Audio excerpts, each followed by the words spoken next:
Emily was fading fast. The money she paid to the doctors seemed to go into the sand, and there was no improvement. The situation was made worse by her husband, who seemed determined to finish her off. Earlier she could stop him, but now she had run out of strength to resist, and was left only to weep silently after his departure from complete helplessness. And what had she wasted her life on? On this man who didn't understand her at all, and probably didn't love her. It was a stupid thing to do. Before she knew it, her life was gone. Well, none of the women in her family lived to be 30, and her anniversary's in 6 months, so I guess it was time. As she thought about it, the skinny, short brunette continued to ramble on. For some reason, Emily was just now beginning to notice how unpleasant his voice was. It was low, then squeaky. It was as if Jack still hadn't made up his mind about who he was or why. And baby, I hope you're not leaving me. It's time to break your tradition on the female line. I believe you will be the exception. Don't think of all the women in your family dying young. Do I need you? Jack was well aware that she was holding on with difficulty. You don't just get into a ward for the critically ill, but he had to push harder to get his rich wife to hurry to her female relatives. Jack was tired of helping endless acquaintances. Yes, his wife seemed to show generosity from her pocket, but he always felt that he was dwindling. It was good that she was ill, or with her suffering would have let them go to the world sooner or later. It didn't occur to him that he should have been seriously engaged in work. He'd just quit whenever he had to. When they met, Jack was working at her family's firm. But right after the wedding, he quit, said he wanted to be independent. However, before that, she had tried him for management positions, but nothing had worked out. Perhaps this was also the reason for the resentment of her husband. After all, he thought that Emily just did not see his potential and tried to build a career elsewhere. In fact, his wife did not think so badly of him. She just thought that her husband was looking for himself, and it's normal. She was not even embarrassed by the fact that Jack was already 42 years old. To her, he was still the best and the only one, and literally, not just no other family members. Emily believed that he was only being treated unfairly by his employers, and that he was being cheated on all the time, and Jack was shamelessly taking advantage of that. But it was still much better to just get the inheritance and not have to justify to his wife that he was always stuck at home and lived on her money. And that's why he wasn't ashamed of deliberately instilling fears and concerns in his wife and then reinforcing them. Convenient thing about the don't particle, you say all kinds of nasty things, keep the anxiety going, and sort of wrap it all up in concern. He looked at a tall but frail woman with brown eyes and large facial features. The wife was not beautiful in the classic sense of the word. Rather, her beauty was dull, like long eyelashes, plump lips, rosy cheeks. Emily was pretty even now, and when Jack had met her, she had seemed an unattainable dream. But the love of money won out. Didn't he once love her? Or did he think he did? Now his wife, who was always sick, only made him sad and spoiled his mood. But he loved to live a cheerful life. A woman, after all, should be first of all cheerful, so that she could always be recharged. Jack was pathologically greedy and didn't like to give away even other people's things, much less his own. And now Emily was taking his strength, his mood. But if she died, he would put her portrait in a mourning frame and remember her with gratitude. Love should be light, pure, and not too stressful. It's not up to me to live or die. You know, neither my mother nor my grandmother wanted to leave my life. Nobody asked them. Her husband reminded Emily of the tragic passing of loved ones. It was really bad timing right now. She didn't have the strength as it was. And here, she wanted to chide him gently for that, to remind him to be optimistic. But then she felt sorry for her husband. It wasn't Jack's fault that he wasn't bright. And to be perfectly honest, he'd become rather callous since her illness. But maybe it's a reaction to the illness. He's afraid of losing her. He doesn't realize he's hurting her by making her remember her mother and grandmother's deaths. But it's not Jack's fault that there's some kind of curse hanging over her family. It's not just women. Dad left after Mom, died of a heart attack. And if he'd at least leave me a baby, the husband kept begging. But here's another sore subject. The poor guy's really stupid. He doesn't realize he's killing me. Emily cringed. She thought that if her husband does not know, Then it is not necessary to touch on painful topics now, but only to ask to limit visits at least in the evenings, when she is especially sad. At least bring flowers. But no, he, alas, takes with him only bad memories and a dejected expression on his face. After all, it seems like I'll be getting an examination soon. You're tired. Probably rest too. Emily tried not to snap at her spouse. She'd been in the ward for 2 weeks now, but the treatment still hadn't made any difference. She was only getting worse. She paid generously for the doctor's services, but they were throwing up their hands and saying that they didn't understand why there was no progress. Well, at least they don't cheat. Okay, honey, I'll go, but promise me you won't stop the treatment. Give up the idea that it's all useless. All you have to do is go to the next world. Jack decided to gaff something unpleasant and last. Emily sighed, thinking that some people would do well to keep quiet more. It would make communication much more pleasant. She had to admit that Jack had always been like that. Thick-skinned. He didn't seem to want anything bad to happen, but being sick around him was highly inadvisable. It wasn't easy to be with my husband when he was healthy and cheerful. And not that he was a whiner, but she got used to him for 10 years of life together. Jack wasn't handsome, smart or rich, sparse hair, crooked teeth he didn't want to fix, and a small stature. And he looked much older than his age. Sometimes he was even mistaken for her father, though he was only 13 years older. But when Emily remembered the story of their acquaintance, it warmed her heart. After all, she met him at a time when she was very lonely. Her mother died when she was young.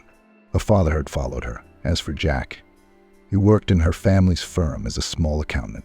That's where she noticed the humble employee. He approached her himself. "What do you think I should get my mom, who's always dissatisfied?" Emily smiled and thought it was very touching. A conversation ensued. Jack informed her that his mother had raised him alone. She hoped he would become a genius or rich. Then she would know that she had not made her sacrifices in vain. But why despair?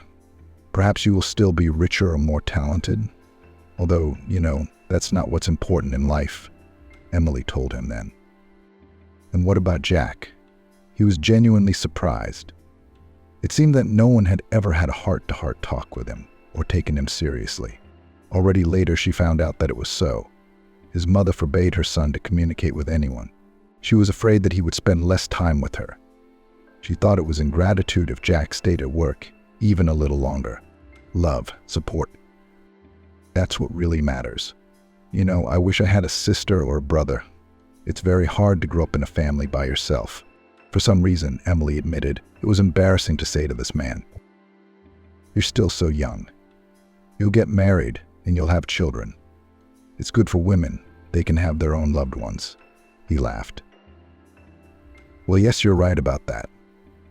But what if your mom only values health? Should we get her a trip to a sanatorium? Emily suggested, having learned that aside from her son's success, Jack's mother cared only about longevity. That's an interesting idea. I hope she likes it. She'll miss me a little. He was glad. However, the trip was never needed. His mother did not live to see the summer. She died of heart failure. Then Jack was left all alone, and Yura felt sorry for him. Somehow, out of all this, a pretty strong feeling was born. They got married. And now, the irony of fate was that wealth could not extend her life for at least a year. And her husband was the only person close to her. But he didn't understand her at all. Of course, Emily had long since resigned herself to the fact that her husband was not the man she had dreamed of. She hoped that children would bring them together. But they didn't. At the same time, Jack did not grieve that he would soon lose his wife. On the contrary, the thought that soon he would be rich and would be able to manage all the money on his own inspired him. He was very tired of women's control. At first, his mother told him every day what to do, took his salary, and did not let him breathe freely. Then his wife led him, though not so rigidly, but still suppressed. At the same time, he could not realize that he was first for his mother, and then for his wife he was not strong and smart at all, but pathetic and controlled. And therefore, now in his dreams, he imagined how in front of some young girl from the province will appear in the role of a rich and powerful businessman. He would say that he had achieved everything by himself, and she would admire him. And if she does something wrong, Jack will simply throw her out. and she will regret that she herself missed such happiness, perhaps for the rest of her life. She'll just find someone else. That would be a wonderful life. It'll be different. For the sake of it, you can still a little tolerate the suffering face of his wife. But we'll have to get a notary soon. It was time to make a will in his personal favor, because he deserved it. It did not occur to him that his wife had not asked him to put up with her and live with her all these years. He had pretended to love her, and it was all Emily's fault for believing it. As soon as he stepped outside and breathed the air of freedom, he called right away. "How are you, Poopsie?" he asked. This was not the mistress of his dreams, much younger and dumber, but she was good for now. "Jack, I miss you, my joy," she replied sweetly in a languid voice. "Well, I'll come over to your place then. Cook something." He'd met Lucy on a dating site just after his wife had been hospitalized. He had to brighten up this whole thing of seeing Emily off to the end of the world. "Why aren't we going to a restaurant? You're a successful man, you can afford it," Lucy said capriciously. I didn't want to go to a restaurant. Someone could tell his wife about it, and then the will could be ruined. The notary promised, though, that everything could be handled slickly, and she wouldn't even realize what she was doing. "You know, I have a better idea. I'll rent an expensive hotel, and they'll serve us dinner right in our room. What do you think about that?" His wife lets him withdraw money for her treatment, but she'd never know that most of it went to Lucy. It's safer than showing up with his mistress in a public place where you might meet people you know. "Wow, that's great. Except I don't have the right dress." Lucy was always asking him for money. Why should I be surprised? He'd originally envisioned himself as a successful businessman, and Lucy was a blonde with a chiseled figure, even if some parts of her body had been tweaked by a plastic surgeon. But for the first time, this option was suitable. After Emily's death, we could turn things around. When we have more money, we can find more interesting options. "Why do you need a dress? You're very beautiful without it," he said playfully. It didn't feel like spending too much. "Yeah, but I'm trying for you. I want to take off something pretty," Lucy continued. He ended up dropping a considerable amount of money on her card and arranged for him to stop by her place in a few hours when she was all set. "Wow. Look, Alex, he's got some nerve. Just left his wife. Already he's making arrangements with his mistress. Seems like it could be richer than the next room," said a woman who looked a lot like Emily, only with a very different fate. On the one hand, her affairs were not that bad. On the other hand, it wasn't much to be happy about feeling good, since she was living in poverty. However, her lover Alex, who she was now turning to, promised to fix her life soon. "Emma, mind your own business, or else that grief-stricken husband will see you, and you'll be in trouble," her interlocutor replied, and pulled her away from the window. Emma was very happy that she had been placed in the ward for the rich. She was lucky that the hospital had been renovated, otherwise she would never have been here. She didn't have much money. How can a store clerk afford a nice room? Besides Alex's lover, she had someone who thought he was her fiancé. This simple guy Tim was going to visit her just today. But Emma didn't know that. Otherwise, this news wouldn't have pleased her at all. The thing was, Emma really loved Alex. Tim, on the other hand, was just temporarily needed for some business she and Alex were going to do. "Look, you find some stupid, broke guy to dump the shortfall on. How long do you have to do this?" the broad-shouldered brunette suggested to her. "But I don't have anyone like that in mind," Emma replied. In fact, she didn't really feel like setting up a stranger. That's why she answered like that. That same day, a short, white-haired kid couldn't pay at the checkout counter. "Sorry, I seem to have lost my money." "How embarrassing," he said. They got to talking. Emma recognized that Tim was a real hobo, though he didn't look completely down. "Look, you're not much to go on." Emma looked down at the tiny bag of potatoes, the cheapest bread, and a couple of onions. Then she remembered her conversation with Alex, and thought that someone like that wouldn't be any worse off in prison. At least he'd have a roof over his head and food. For a while she pulled out her card again, and announced that tonight the lady was treating the gentleman. Tim blushed, said he'd pay her back, and then started dropping in on her, and now thought he was her fiancé. "Well, Alex, there's a guy showing up here. It sure won't be any worse for him if he goes to jail," Emma told her lover. "You're my clever girl." He embraced her with joy.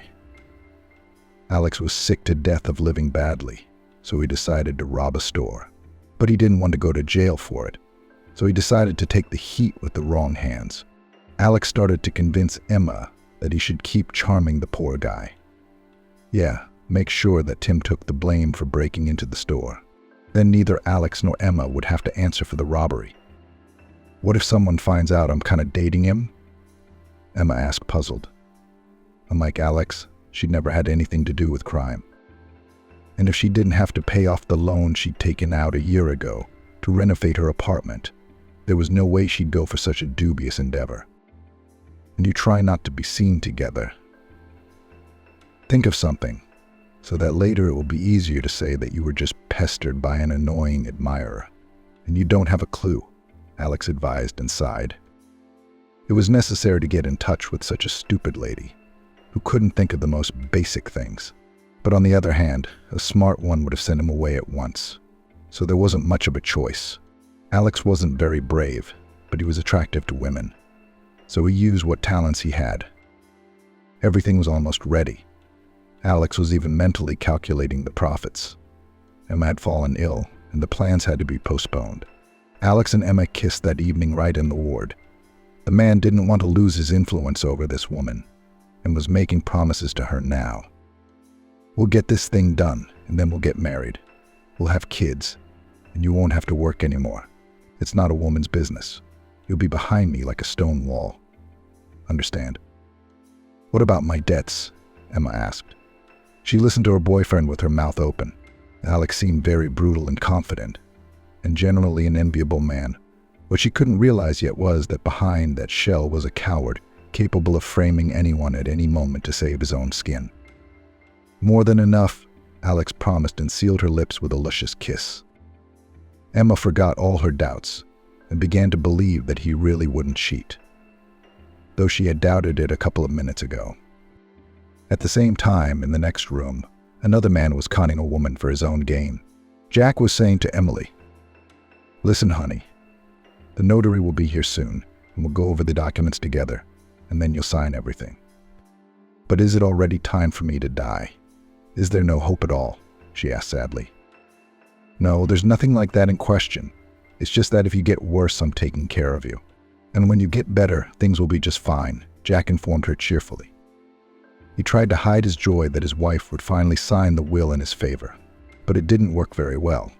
He shone like a polished samovar and couldn't help it.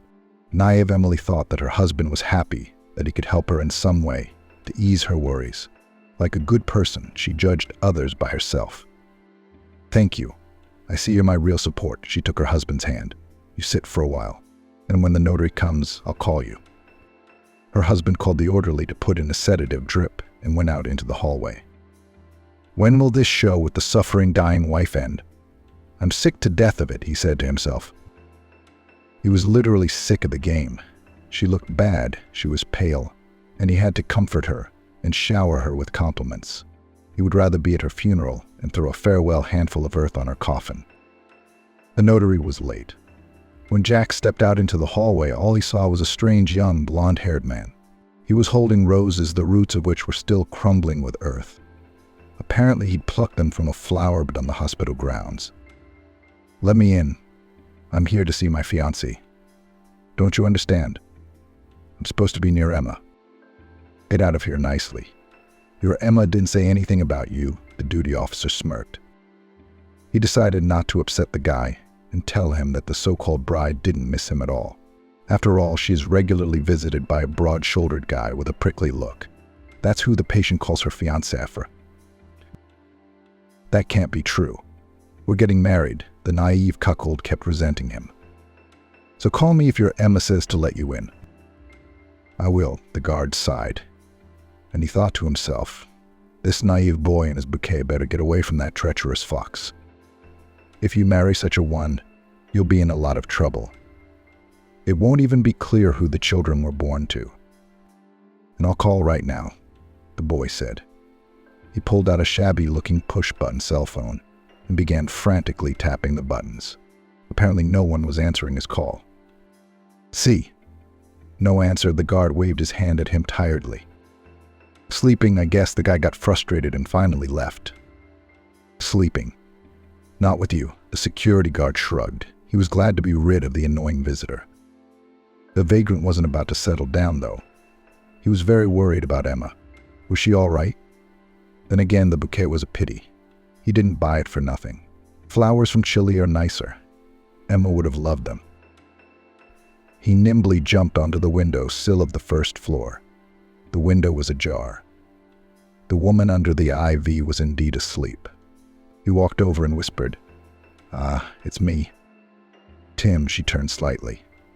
Suddenly, the vagrant realized with horror that it was some other woman. Fortunately, there was a medical screen in the room. He was hiding behind it when he heard the voices of two men and approaching footsteps. Tim had never been in such a huge ward.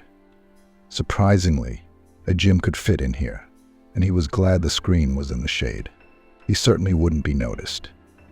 He didn't want any trouble, so he decided to just wait until the couple left and then find Emma and surprise her with a nice surprise. She was going to be so happy. "Well, I've prepared a will. All rights will pass to you either when your spouse dies or when she is declared insane and incapacitated. By the way, if you need, I can help you with the latter too for a small fee," said a long brunette with a tall, bald head and indifferent eyes. "So there will be no problems or surprises. Am I understanding you correctly?" Jack grinned. "Of course you are. I'm a professional. Been helping out in situations like this for years," the man with the folder muttered. "What about payment then?" Jack asked. Tim suddenly went cold with horror, because the unfortunate woman's husband pulled a syringe from his pocket and injected its contents into the IV. "What is this? She's being murdered right in front of my eyes," the tramp behind the screen fretted. Fortunately, the patient he had mistaken for Emma woke up. She was talking in slow motion and acting like she was drunk. "I see it's you," she asked. "Yes, here to bring the notary as agreed," replied the spouse. "But why? Am I dead?" The woman was clearly not thinking straight. "The medicine I gave you will make her more cooperative, but we must hurry," the notary whispered in her husband's ear. He nodded and slipped his wife a piece of paper and a pen. "Just sign, my love, and all will be well." She nodded obediently, but was in no hurry to sign. "Don't do it," Tim mentally shouted to her. He was so excited he wanted to sneeze. Still, he managed to hold it together with the last of his strength. He realized that if these two found him here, they would hardly be happy. He couldn't help this woman either, and she obviously needed help, in the truest sense of the word. "Emily, this is where you need to sign," the husband repeated patiently once more. "Yes, I agree to be your wife." She somehow felt like she was at the registry office and marrying him. "That's good. We'll be together for better and for worse." Her spouse played along and sighed in relief. "What's the matter with her?" he wondered as his wife fell asleep humming the wedding march to her nose. "I don't know exactly, but she'll live, you know. This medicine can awaken different memories. They may be realistic," the notary muttered under his breath, and then reminded her in the room that it was time to hand over the rest of the payment. Yes, of course, the spouse, who recognized the woman, handed him the money, and they finally left. It seemed like an eternity to Tim since he jumped onto the windowsill. He touched the patient's shoulder. He wanted to warn her to be careful, but she only groaned and rolled over onto her other side. Tim realized he couldn't wake her up and didn't dare go out into the corridor. Then the guard would see him. He jumped on the windowsill and left the room to do something nice for this stranger. Lastly, he stuck the bouquet into a pitcher of water. "May these roses bring you good luck, if at all possible. You seem to need them more than Emma in that situation," he thought. When Tim found himself outside, he guessed he'd gotten the wards mixed up and climbed through the neighboring window. Unfortunately, there were no more roses left in the flower bed, but he was still determined to surprise his fiancée. This time he did see her, except she was being clutched in some brazen way by a burly man. These two were clearly a couple. Tim stopped him with a fist punch to the jaw. "That's how it is. It hasn't even been 2 weeks. And you forgot. I had my phone disconnected to go out with that too," Tim said indignantly. The blood rushed to his head like that. He could barely think with anger. "Who the hell are you anyway?" "Well, get out to here," shouted the burly man. "Emma," shouted Tim as the man twisted his arms. She was afraid they were going to hurt each other. She ran out into the hallway and yelled, "Security! Help! They're killing me!" The guard was slow-witted and not enough, but two sturdy orderlies came quickly. "Yeah, here's some crazy guy got in pouncing." Emma pointed at Tim. "That, Emma, was a shame. I didn't think you were like that," Tim managed to say as he was being shoved out of the way. At the guard station, he was slapped around and released when they were satisfied that he had no weapons and was not a danger. "But don't come here again, or you'll be in the police in no time," the guard warned him. "It's not me you've been following. It's the scammers who go around scamming people." Tim tried to tell him about the incident in the room of the stranger to whom he had left the roses, but no one listened to him. Emma watched out the window as Tim rambled on outside the gate in the pouring rain. "What are we going to do? Find someone new?" she asked Alex. "Why would we? Let's just say we're brother and sister," he suggested Chicos. "How can you believe that?" "He's seen us," the woman marveled. "I don't think he remembered everything in detail. And this Tim is not very smart." Alex grudgingly rubbed his jaw, which the tramp had hit quite skillfully, and he thought that now he would be gone for sure. Too bad when he goes to jail. The next morning, Emily was awakened by the smell of roses. She was very surprised. Her husband had never given her flowers, not even for her wedding, and he had forgotten to buy her a bouquet. She had to choose from the ones the guests had brought. She struggled to raise her head and saw that there was an impressor within her, Southern Proveng, and a pitcher of water. Some of the flowers were clearly from a flower bed, but the roots were sticking out. The roses were delicate and smelled amazing. Emily even felt suddenly alive. For the first time in a long time, there was a strange feeling that things could still get better. "But where did they come from?" she asked aloud to herself, and as if in answer, there was a knock on the window. She got up with difficulty and opened it. Standing outside the window was a strange, poorly dressed, white-haired man. "Excuse me, may I speak to you?" When she nodded, she didn't expect at all that the stranger would immediately leap onto the windowsill and into her room. She didn't even have time to be startled. Emily looked carefully into his eyes. "What did you want?" "You see, I was already here yesterday and saw you sign the will," he mumbled and added embarrassedly. "I was the one who left you the flowers." "Did you like them?" "Yes, but what are you talking about?" "I don't remember anything about yesterday." Emily's head was buzzing. She really couldn't remember anything. "Well then, just hear me out," Tim said and recounted absolutely everything he'd managed to observe as he hid behind the screen. When he finished, Emily was in tears. "Well, maybe it's best to leave it at that." "Well, what are you saying? Don't you realize what a despicable thing has been done to you? How can you get away with something like that?" Tim was outraged. "But I'm going to die anyway, and I don't have anyone else close to me except my husband. So don't you care?" Emily continued to cry. Large tears flowed down her pale cheeks in such quantity, as if there was an inexhaustible source of them somewhere. "Oh, don't be absurd.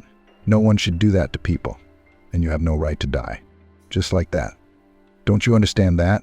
He even shook her lightly by the shoulders. "You think so?" She looked at him astonished.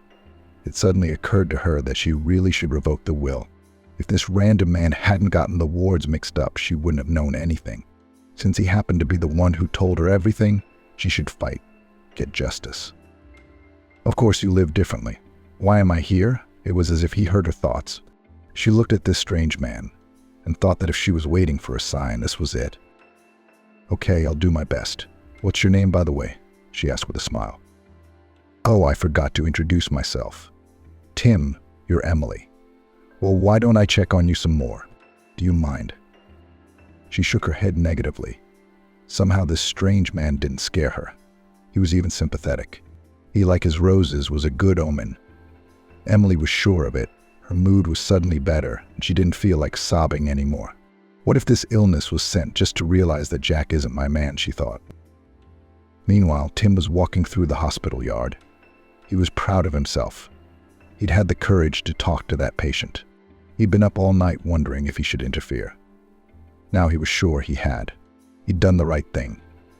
Emily was a good woman, and she deserved to be happy, and he had to help.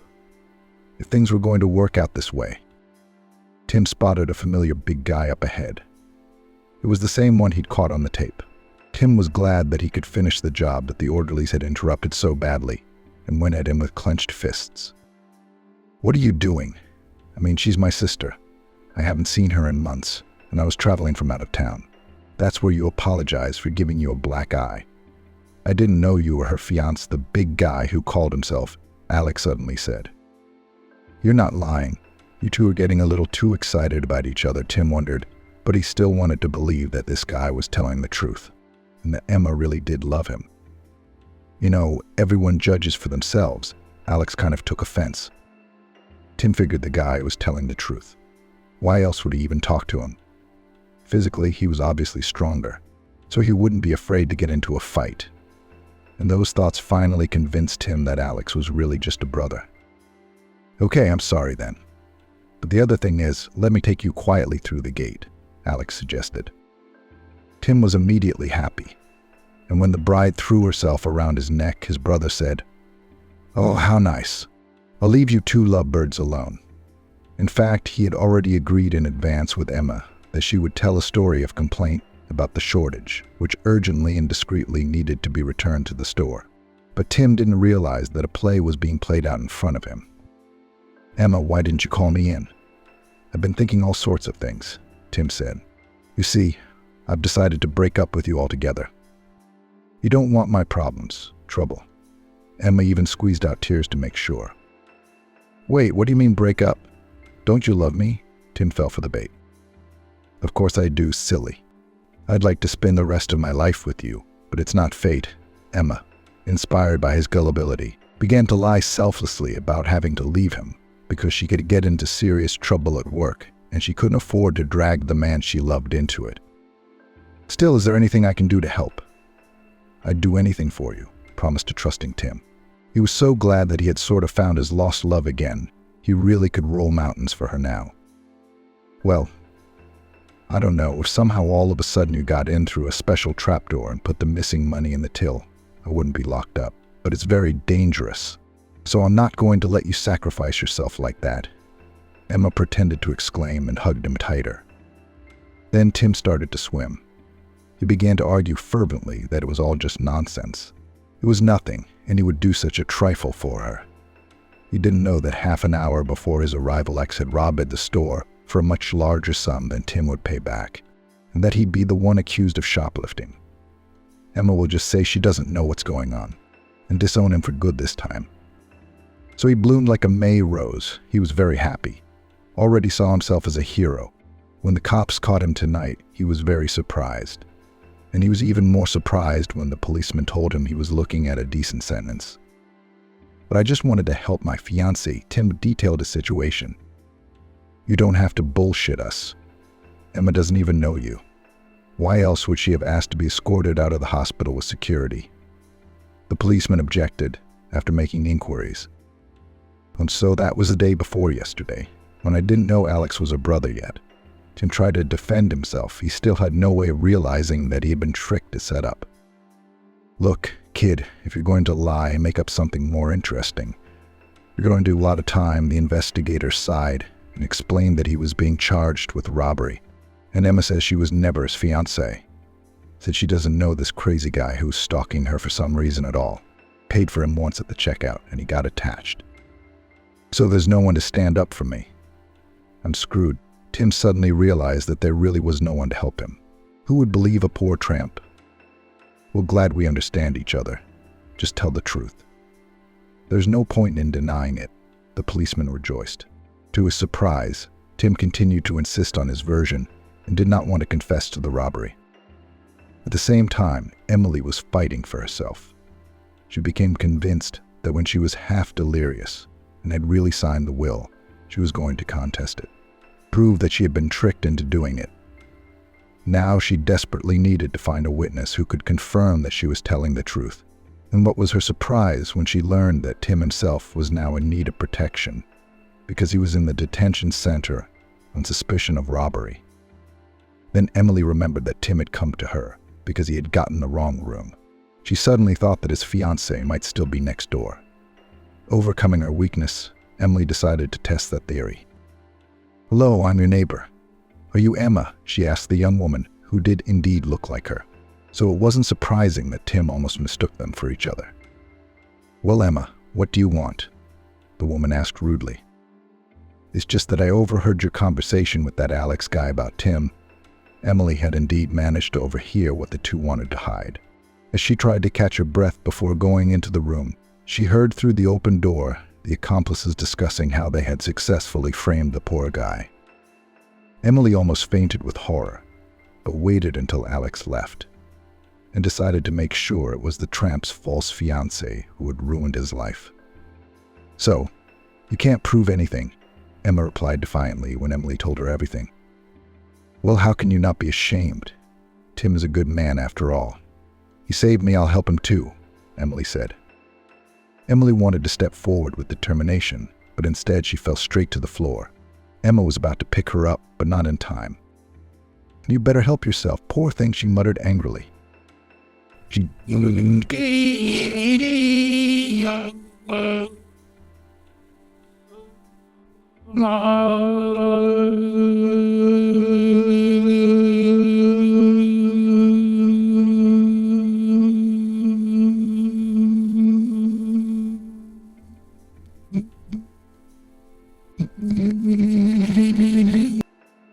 What was she doing in the ward? They wondered. "Who knows her? Mixed up, I guess," Emma quipped. "It's a good thing you called us. She needs to go into surgery right away," said the doctor who came over after doing an examination.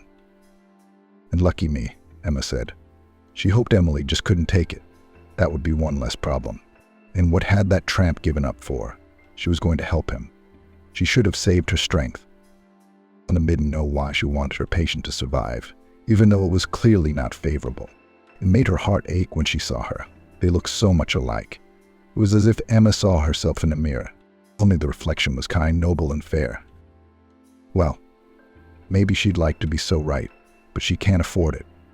If you want to live, you've got to make it work. That's what they say. Rich people like Emily don't understand. Unlike Emma, she didn't end up in the rich ward because of the renovations.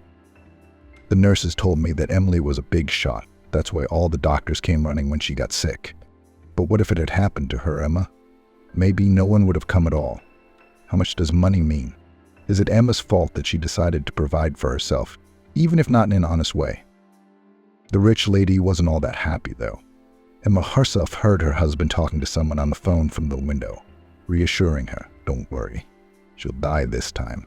Then no one will expose our plan. We'll, I'm sure, will keep you informed." She even wanted to lean out of the window and shout, "But your wife will live.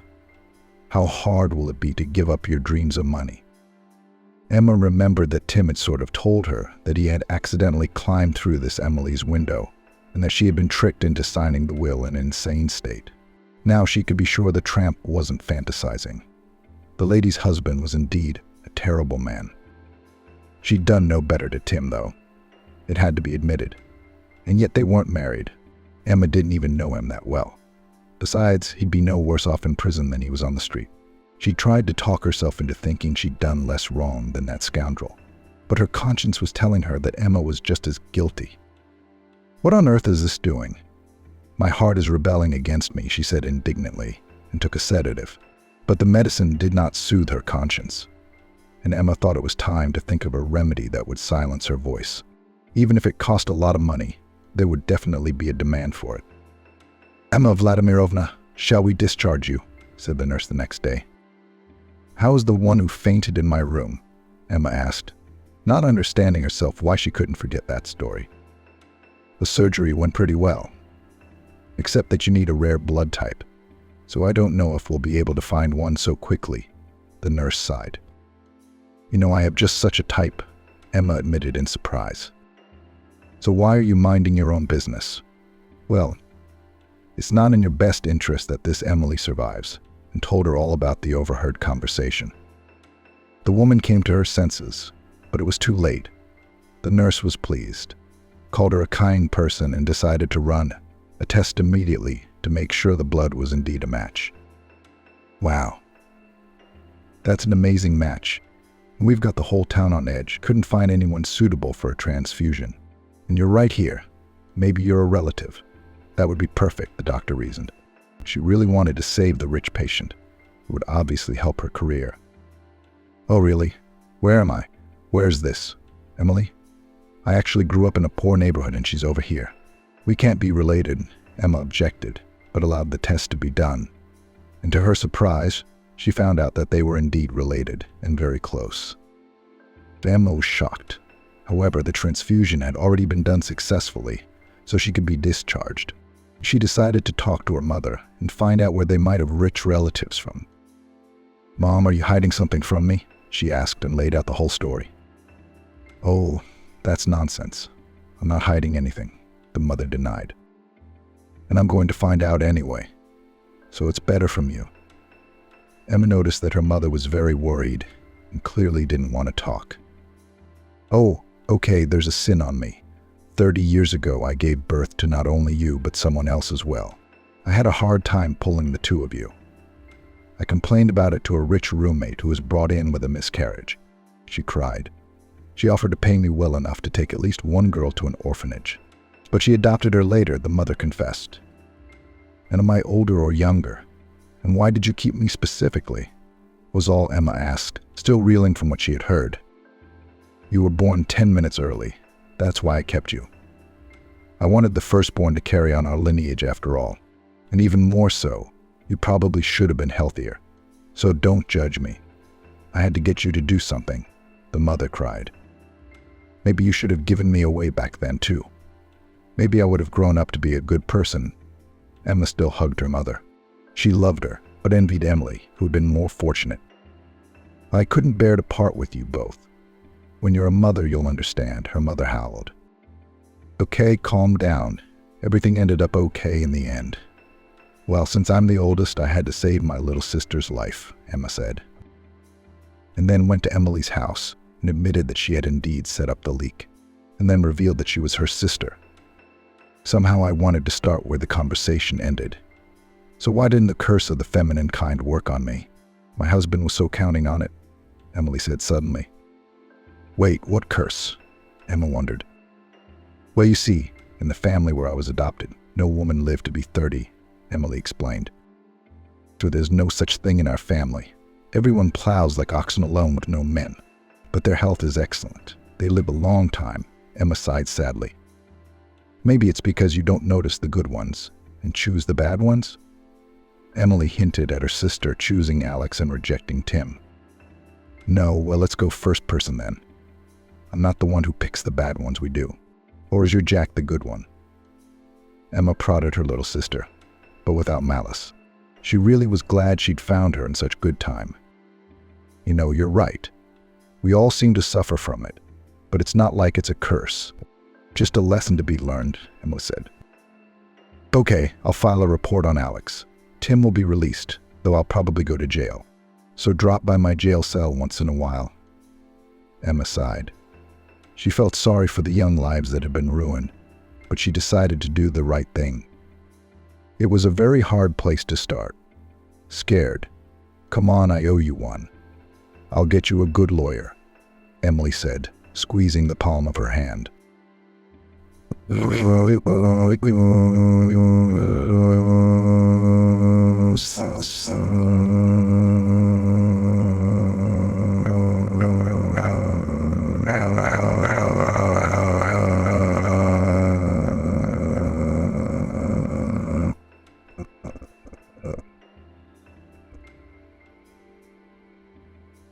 "Do you even love him?" Emily asked. "Who, Alex?" "No, he just seemed so strong. But when we pulled this whole thing off, he disowned me. Now he's grooming another troublemaker, so society will be cleaner if he goes to jail," Emma sighed. "And Tim?" Emily asked. "Now, well, how can you love a simpleton like that? He's too kind. He's a mumbler. A man should be different," Emma admitted. "But he's certainly a good man." And that's what Emily had told Tim when he was released, not to hold a grudge against his fiancée. Emma did everything she could to get him released, and Emily had helped him avoid jail. I don't hold a grudge against Emma. It's not a great life, Tim admitted. He still had nowhere to live. Still, life on the outside was much better than being about to go to jail for something you didn't do. That's a good one. You know, I'm actually glad I climbed in your window the other day. I mean, you're so much like Emma, only kinder. If you weren't richer, I'd be in love with you, Tim admitted. Actually, Emma is my sister. But I just found out about it myself recently. Emily told the whole story. What a lot of things happen in life. And how did your husband get over the fact that you survived? She asked. Badly. In fact, I took money from him that he already thought was his. Emily laughed. She was growing to like this simple and open-minded guy. He had the most important asset she valued, kindness. Jack had really gone crazy when she was on the mend. The will, of course, was revoked. Emily divorced him, and her husband returned to the apartment on the outskirts, where he once lived with his mother, and the notary who helped him was disbarred. Honey, what's wrong? For some reason, you've completely forgotten about me. Lucy, the mistress of the fake businessman, somehow found out where he lives. And though Jack had told her 100 times that he was broke and poor, she didn't believe him, thought he was just testing her, and tried to show her disinterestedness. However, she did it badly, and Lucy automatically went to the demand for gifts, forgetting that it is necessary to return the trust and favor. Look, Lucy, leave me alone. I'm sick without you. You've brought me bad luck. Stop following me. Jack was not happy to once again meet her outside his house. Not at all. I'm not a black cat. On the contrary, I bring happiness. And if things are really bad for you, it's only because you haven't married me yet. Lucy, as it turned out, was very insistent. Yes, poor me, really. And I don't need you. I was just spending time with you to distract myself and live to see the good times. Jack decided that since he didn't need her at all, it was okay to tell the truth and let her go far away, looking for other rich simpletons. Well, that's not true. The detective said you just divorced a rich wife, so you know what I think. Just that you decided to go back to her, and she demanded that you give up on me. This crazy woman also spent the last of her money to use detective services. Lucy, my wife, left me nothing. I don't even have a job now. And I'm under investigation because I wanted to do something illegal and forced her to make a will for me under duress. Jack told the last truth in the hope that he would be able to drive Lucy away. But she wouldn't give up and continued to stalk him. After a while, Jack gave up and decided to live with her. It was boring to be alone anyway. Gradually, Lucy got used to the idea that he really got nothing from his wife and realized that the option is not the best, but it seems to be the only one. Still, it was better to live with a loser than to rent a place, so they agreed.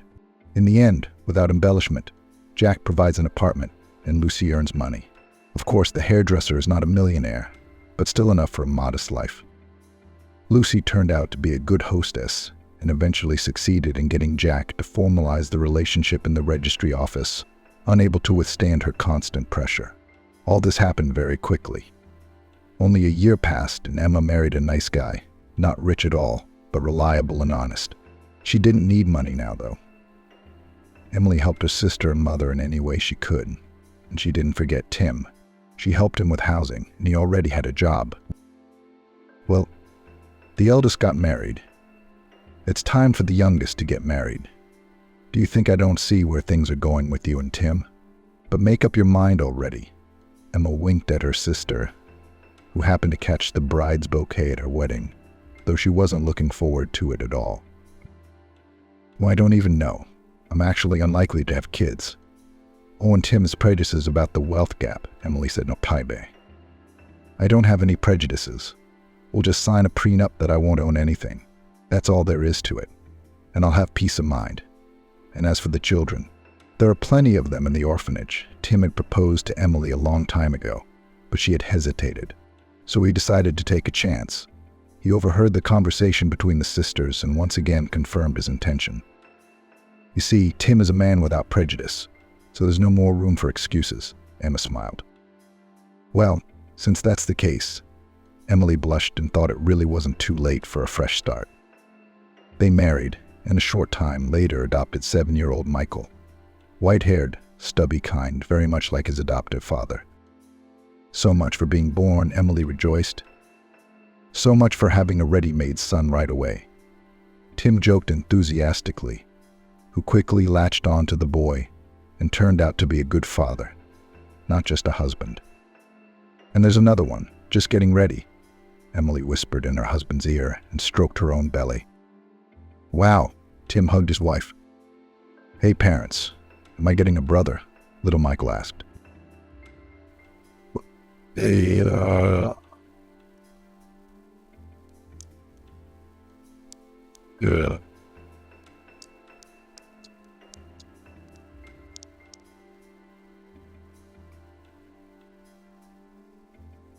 Well, how? Well, it's a known fact. Now you're going to turn me back into the orphanage, since you'll have a son of your own. The little boy was ready to cry. He was holding on as best he could, but he was already sniffling his nose sorrowfully. Tim put him on his lap and said, "And I told you that men don't take back their word." Well, yeah, Michael confirmed. So why are you talking nonsense when you know full well that you are our son, once and for all? Tim stroked the boy's head, and he clung to him trustingly and immediately glowed with happiness. Actually, women don't take back their word either. Emily laughed, and also made a vow to her son that she would never betray him. And when her second son was born, looking just like his mom, she said that now justice had been done. Emma had 2 daughters by then. Oh, these roses are gorgeous. What's the occasion for such a gorgeous bouquet? Grace asked. Is it for me? Or are we going to someone's house? You're a champion. Honey, I love you. Kieran held out roses to Grace. You know that, don't you? So without further ado, marry me. Grace waited for a moment for further developments. Then she raised her eyebrows and said disappointedly, Is that all? What do you mean? I don't understand, replied Kieran. Isn't that a marriage proposal? Silly. What do you mean? I want you to be my wife, to live a long and happy life together, to have children. I don't understand. Is that the best you can do? Grace asked unhappily. Where's the celebration? Where's the ring? You should at least look on the internet to see how men propose to girls. We'll go to a restaurant and celebrate, said Kieran. What about the ring? What about the video of you proposing? Grace, what's the big deal? We love each other, we want to get married. What's all the fuss? What's with all the hoopla? I'm a simple man. I'm just saying what I can say. I want a ring for your marriage proposal, said Grace, resentfully. Everyone will laugh at me when I tell them you proposed and didn't give me a ring. Grace let out a tear. God, I'll be embarrassed in front of the others. And even embarrassed. I'd be humiliated to the core. Who's going to ask you about the ring? Who needs it? Is it so fundamental? You have to have a ring and no other way. I just thought it would be better to use the money for a trip after the wedding. Kieran smiled and hugged Grace. That'll be the ring for you. You're crazy, she pushed him away, her tears drying in a flash. A wedding trip. You're clearly out of your mind. What haven't we seen? Hanging around in buses, swallowing dust, listening to tedious lectures from tour guides. What kind of wedding trip is that? It's horrible. Who would you tell about a honeymoon like that? We'd be laughed at, Grace said, indignantly. People go abroad and we're like idiots on some itinerary. We should go to Turkey as a last resort. Who's going to laugh? Kieran was getting nervous. Who cares about our lives? Grace, you're saying the wrong thing. Turkey can wait. We haven't seen anything here. And I don't want to see anything here, Grace said sharply. What's good here? Married. I want a good life, to be envied, not pitied. Well, don't all your friends get a ring and go abroad? I know some of them don't even have boyfriends and don't get married. Why do I have to settle for the worst? I want the best. Kieran. Grace laughed out of turn and hugged him. When should one want everything but when one is young? Later, when we are old and sick, we shall not want anything. But now I want it. I really want the ring, and Turkey, and the video. I'm afraid your demands don't match my possibilities, said Kieran sadly. What else do you want to know here on the shore? Or when we're going to set sail for the voyage of a lifetime? I'm afraid I can't give you what you want. I also want a home, where it's just you and me and our children, where there's no one else, no parents, no grandparents. Just you and me, Grace said. I wanted this to be a surprise to you, Kieran smiled. I'll tell you. You and I are going to have a house like this, or rather we already have one. My grandmother will move in with my mom and dad, and we'll move into her house. My grandmother gave me a gift. She gave me a deed to her house. Can you believe it, Grace? Grace looked at her husband to be satisfied face. The smile slipped from her face, and from the expression on her face, Kieran realized that the surprise had failed. What kind of house is this? Grace said with a tone that tolerated no objection. It's a 60s Khrushchevka. My idea of a house is at least 2 stories, floor-to-ceiling windows, underfloor heating. And I walk barefoot on the warm floor. Look through these windows and enjoy this house. This is home. Grace, your dreams are unrealistic, Kieran objected. Other people live in apartments all their lives. They don't have a place to live and don't expect to. We have a whole house, 4 rooms, a kitchen, a veranda. We can add a bathroom. Why should we add new old things to old things? It is old, Grace said. And then, I told you before, why should we look up to those who are doing worse than we are? We have to reach for the best, strive for it, and then everything will work out. I'm sure of it. You'll see, Kieran. Everything will work out and we'll have everything. You just have to want it badly enough. I see that potential in you, otherwise I wouldn't have chosen you and loved you. I will always be there for you and support you because I love you so much. I love you so much. Let's start over. Do what again? Kieran didn't understand. I accept the bouquet. It's not going anywhere. Flowers don't last forever. And you properly organize a marriage proposal. Get ready. Buy a ring, but make sure it's a diamond. Even if it's small, it has to be a diamond. Book a restaurant, invite your friends, have a professional video shoot, maybe some fireworks, the whole thing. Grace, I don't like the whole staged thing. It just feels so fake to me. I'll feel like a clown. Love is a 2-person feeling. It likes silence, not fireworks. And I really, really want it all. For me, for my lovely future wife. Can you make it happen? I need it, Kieran. She looked ingratiatingly into his eyes and asked, Please, Kieran. Kieran once again tried to convince Grace that this was an unpleasant situation for him. Grace, here you keep saying that you want to be envied. Why would you do that?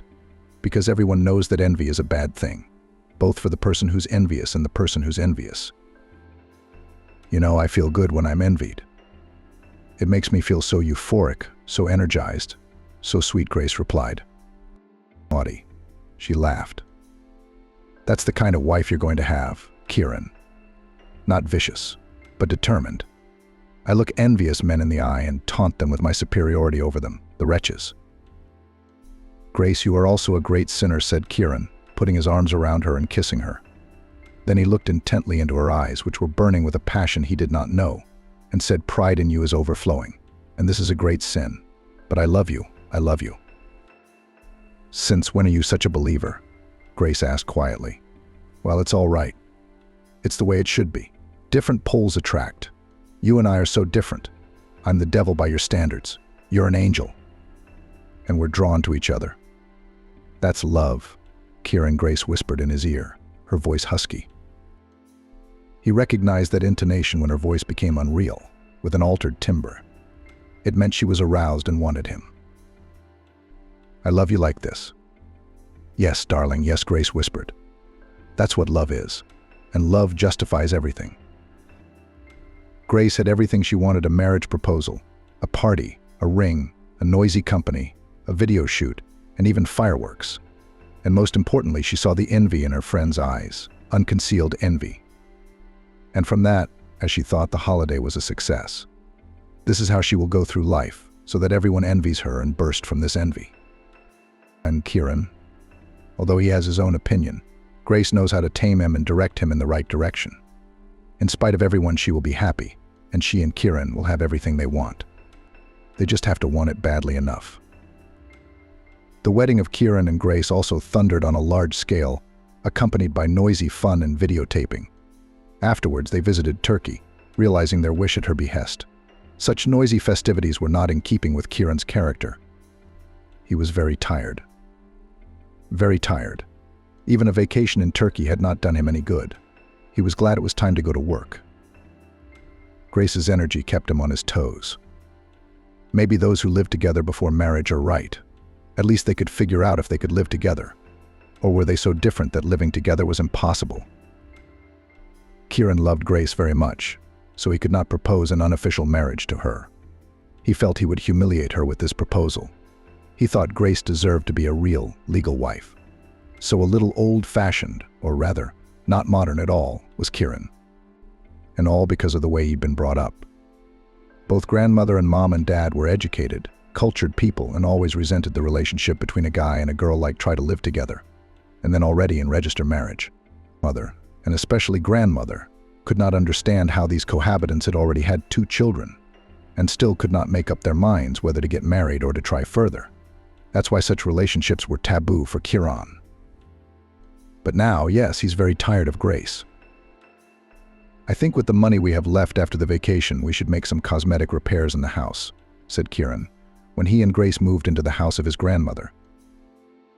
Not at all, Grace replied emphatically. I don't see the point of such an investment. We should build the new house we want behind this house. And then this one should be demolished, Kieran grinned. Who are we? Do you know how much money is needed for such a dream? We don't have that much money, and we don't know if we will have it. We need more than the crumbs we have left from the gift money to start building. It starts small, Grace said confidently. We'll get a loan from the bank and we'll build. Not invest in this old place, but build a house from scratch that will really be ours. Unrealistic, said Kieran. I don't earn enough to get into bank debt. They'll find you another job. We'll cover the loan with our main salary and live on our part-time jobs. And your salary? It won't be part of our family budget? Kieran asked. Well, Kieran, how could you ask me that? I didn't expect that from you. Grace laughed, switching to a joking tone. I am a woman. I have my own needs. I need money for them too. So my salary will be used for those proverbial pins. And then the house and the lot are yours alone. What's the point of me investing in it? We'll build the house together. What if I get thrown overboard? Grace, what are you thinking? We just got married. What about me? It's life, Kieran. Life and realities. And unfortunately, that's what they are. When you get divorced, you take what's yours. But I didn't get married to get divorced. Grace, listen to me. We don't need a new house. We can fix this one up. And 4 rooms, stone walls. It'll last us a lifetime. You're talking like an old man for our lifetime. Kieran, we live in a different century, with all the benefits and innovations. Why should we live in the old way? Don't you realize how great it is to live in a smart house, where everything is automated? Come on, Kieran, don't be shy. You're a man. And as you know, a man should build a house, raise a son, and plant a tree. I'll help you with the son and the tree, and you build a house. Be a man, said Grace. Let's not put off finding a job for you. I'll get right on it.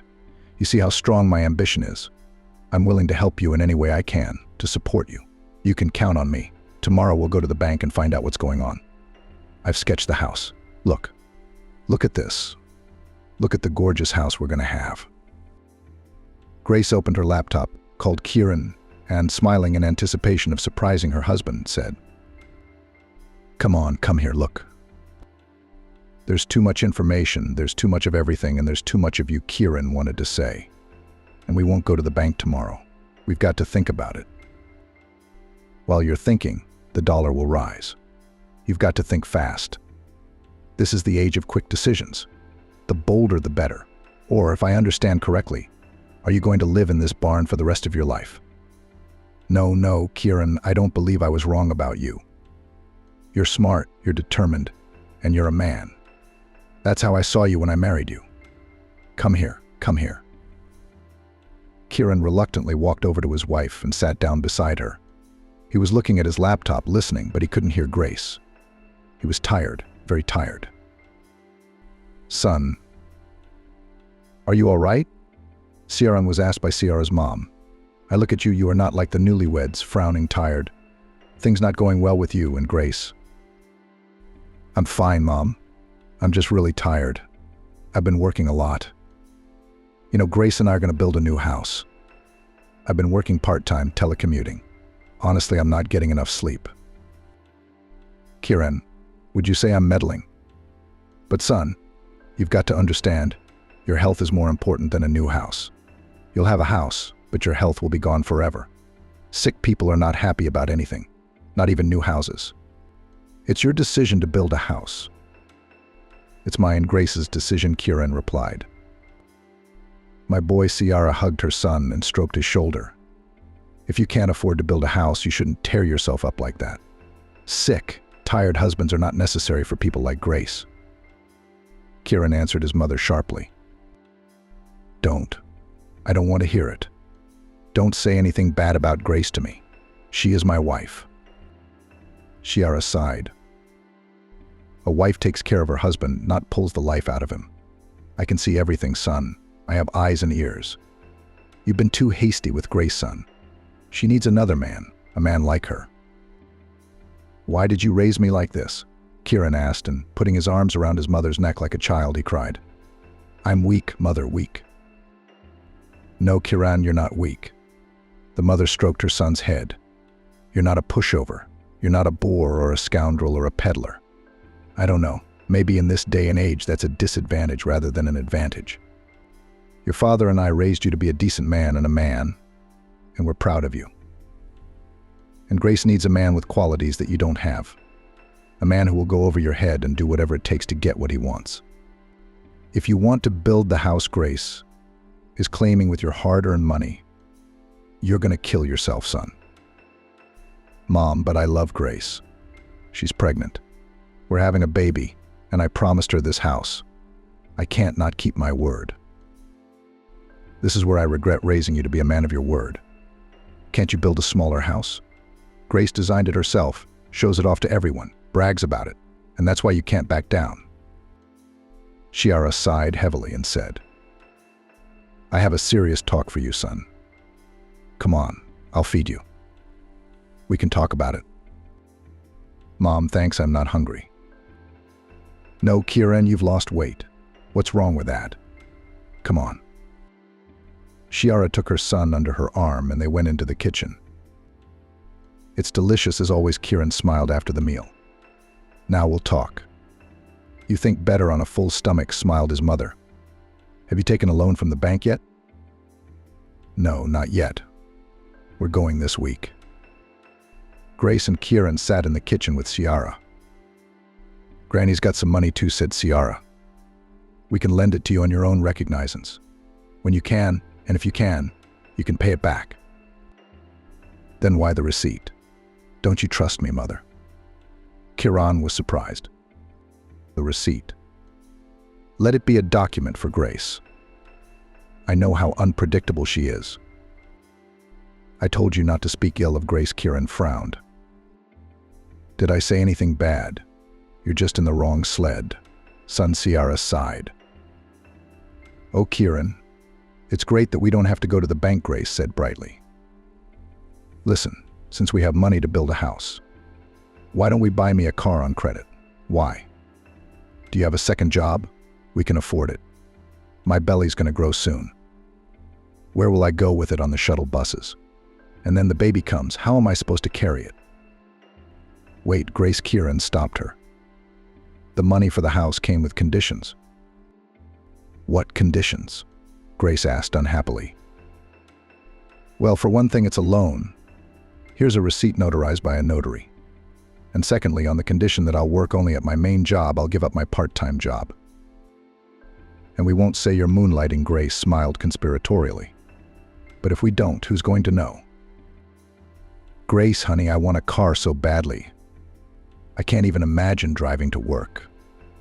Everyone would be jealous, she laughed. I'm not buying you a car. I feel sorry for people. Don't let anyone die. Let them live, Ciaran tried to turn the conversation into a joking mode. Ciaran, please, please. A car for a woman is a necessity, Grace whimpered. Grace. I don't know if it's jealousy or work that's going to kill me. Is that what you want?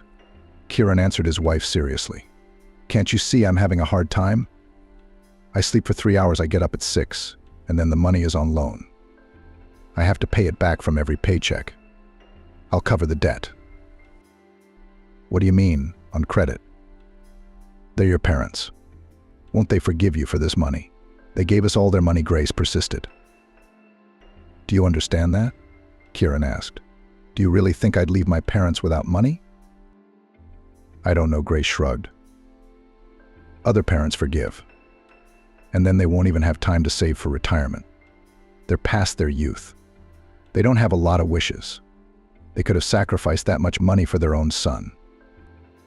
Grace smiled and pouted like a child. Do you really want your wife to work her ass off on the buses? Mom was right, Kieran thought. That's why she had the debt notarized. Grace's needs not everyone can handle. Look, Grace, ask your parents for money for a car. Kieran dared to say. His wife's demands were starting to piss him off. I'll tell you right away, I'll give up my part-time job. Don't even think about it. I'm not able to work nights. Do you hear yourself? Grace was indignant. I have a husband, and I'm going to beg my parents for money for a car. Kieran, have you humiliated yourself like this? Kieran was silent. He realized that no matter what he said, Grace would have only her own opinion, and it was the right one. I'll quit my second job, I'll pay off my parents' debt, I'll keep building the house. I'm not counting on a car. And that's my final answer, Kieran reported to his wife. And now I have to sleep, and how do you want to sleep? How can you talk to me like that? I'm pregnant, and you're getting on my nerves. Grace burst into tears. Who's getting on whose nerves? Stop crying, kitten. Kieran hugged his wife. Let's go to bed, and you think about what I'm asking of you. Wine? A car is a necessity for a woman and not a whim. A lot of promises that you'll think about it. Don't get your hopes up.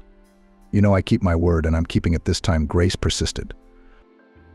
She realized that after going to her parents' house, Kieran had become so uncooperative. His mommy must have told him that. No, now they would go to Kieran's parents together. Grace thought, I must shield him from the influence of parental discipleship. I'm a wife now. And I'm the only one who should influence my husband. And the parents have finished their mission of education. And Kieran is not a boy to be danced to. He's a man who has to support and care for his family. I'll give my mother-in-law my opinion. She wouldn't dare come between me and Kieran. A man should have one woman to guide him through life. Mother's time is over. It's me now, Grace, Kieran's life guide. Kieran, darling, I love you so much.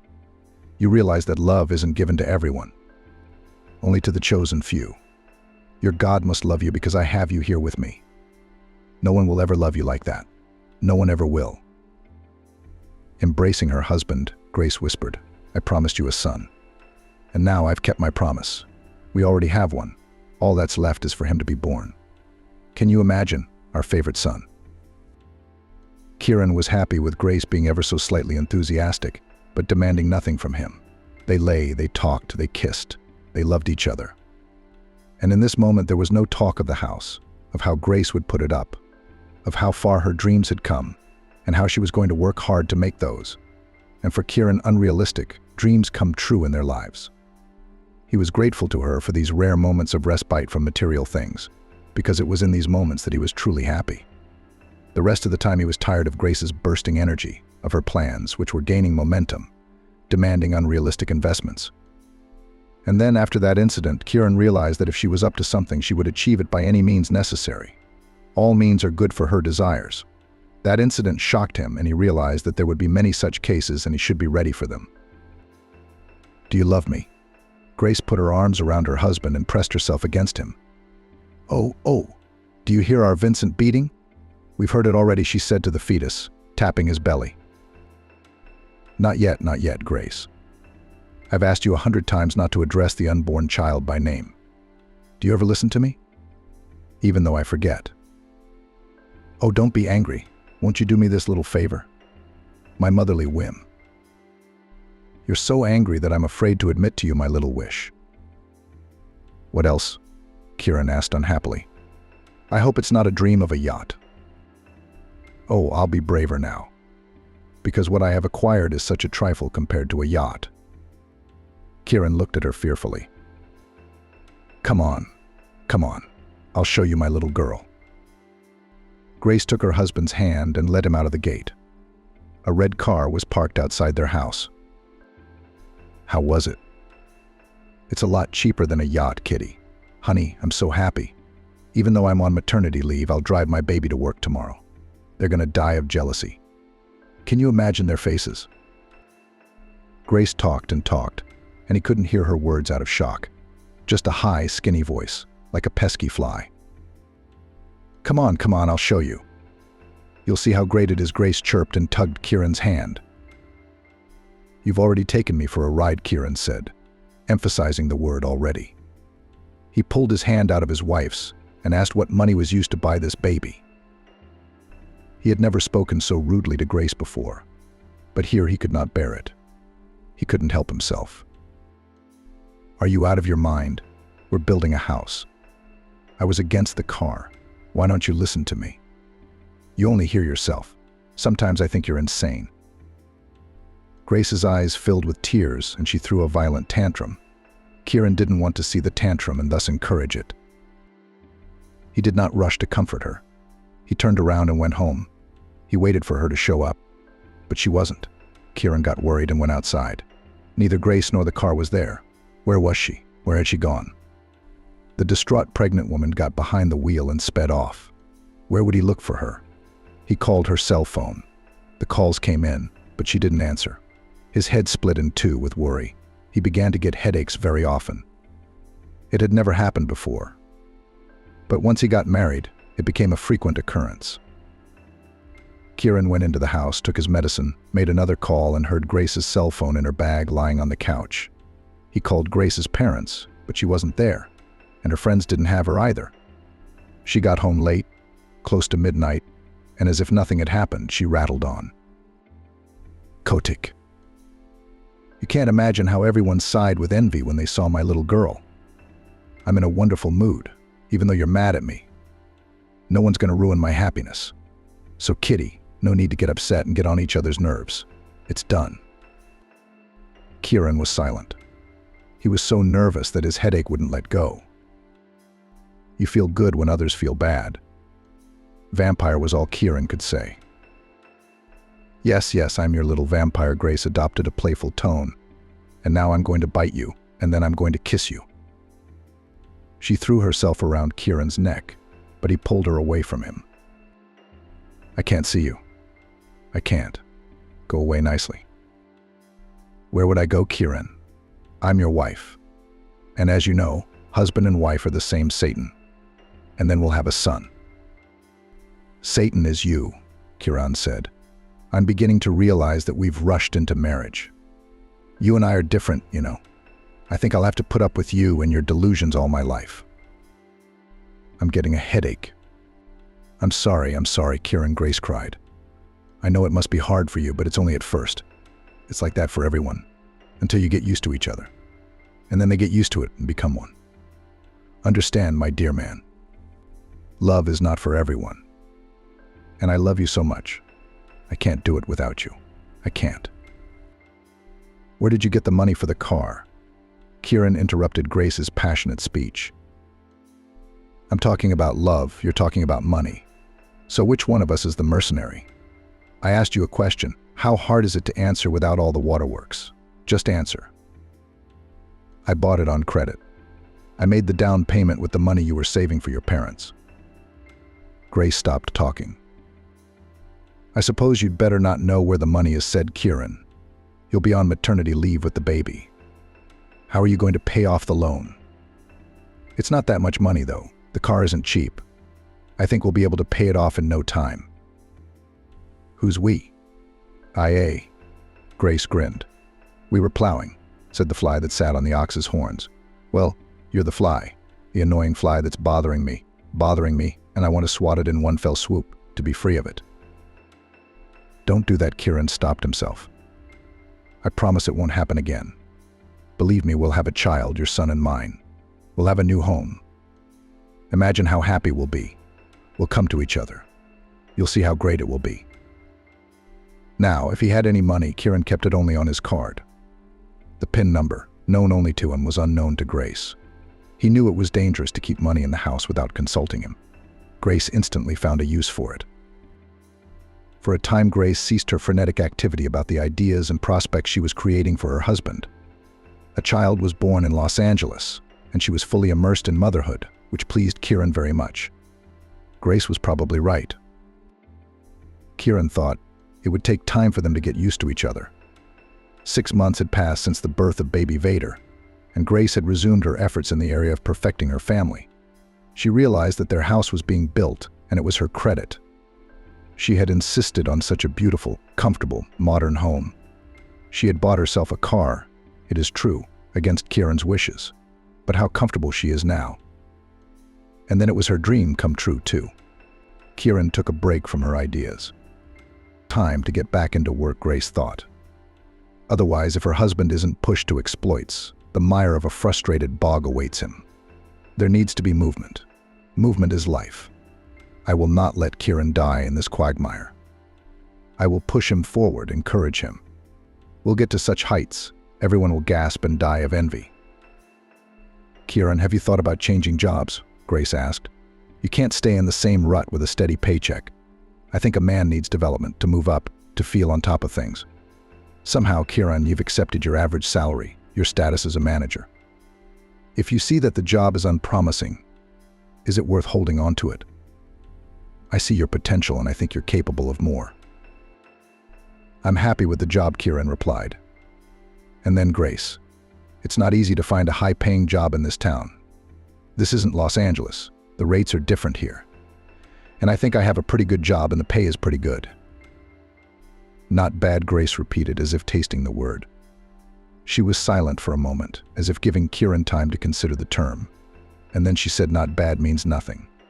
Kieran, you're 31 years old, and you have a pretty good job with a pretty good salary. And at the moment you have a lot of debt, and you're willing to put up with it. Is that how I see it? What do you want from me? Kieran sighed. I'll tell you right away, I won't be able to work nights. I've been having these headaches lately. I'm not happy about the white light, so I realize that night work won't do me any good. Who said anything about night work? Grace was outraged. I'm talking about changing jobs. You know what I mean, Kieran? You know it's impossible to get a high-paying job without connections. And you can count on me. You want me to find you a job like that. But where would you find it? Grace, don't be ridiculous on the internet. Kieran grinned. No, not like that, she said. I'm not stupid enough to look for a prestigious job on the internet. I still have some connections from the past. I can build bridges and try to find you something more worthy of your intelligence and your knowledge. How would you feel about that? Grace, did you have such a past? Kieran wondered. Were you what? Am I jealous of your past? Grace laughed. Well, that's silly. Didn't you have one before me? And then I worked for this big company and I was in good standing. That's all it was. Why did you leave such a great company? I'm afraid you wouldn't believe it, Grace hesitated, or you'd take it the wrong way, so I'd rather not talk about it. But I'd like to know what pitfalls to expect if you're going to put me in there. Okay, Grace sighed. Just promise not to jump to conclusions. Listen.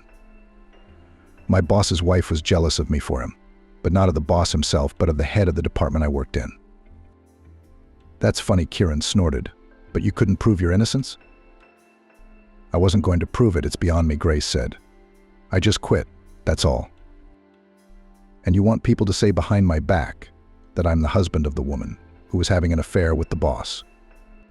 I knew it, Grace said sharply. I didn't, and haven't been hooking up with anyone. And you're a man. Are you afraid of some idle gossip? It's ridiculous. Kieran, if you're a man, you should be afraid of small wages, low ranks, and poverty, not gossip. We have a son growing up. He needs a good kindergarten, not a bunch of snotty kids where he'll always be sick, but a real elite one.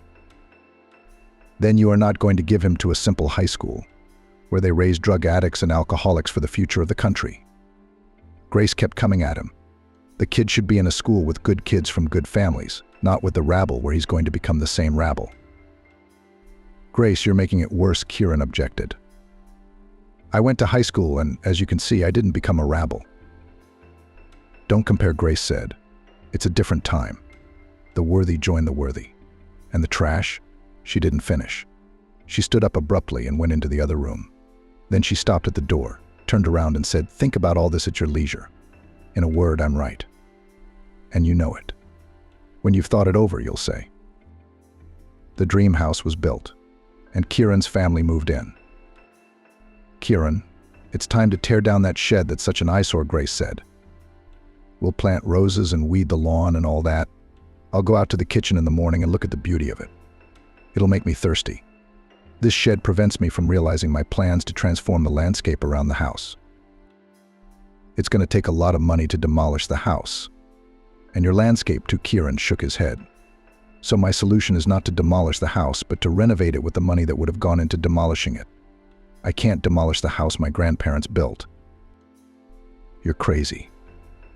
Grace gasped. You've made up your mind? Did you ask me? Do you ask me when you've made up your mind? Was the wedding according to your plan? Did you plan the vacation? Did you design the house? I bought the car on my own. Did you ask me? Are you going to do this for the rest of your life? I'm going to have this barn and this car in my face. Grace was torn up with emotion. I wanted what was best. I wanted our child to walk and play on the lawn, not bump into that shed. Shut up. Kieran couldn't help himself. And don't call the house where my parents were born a barn. There's no telling how things will turn out. Maybe someone else will have to live in this house. I could use the extra room. It would prevent me from being completely happy. Grace took a breath. I didn't envision our home that way, and this shed is a hindrance to that.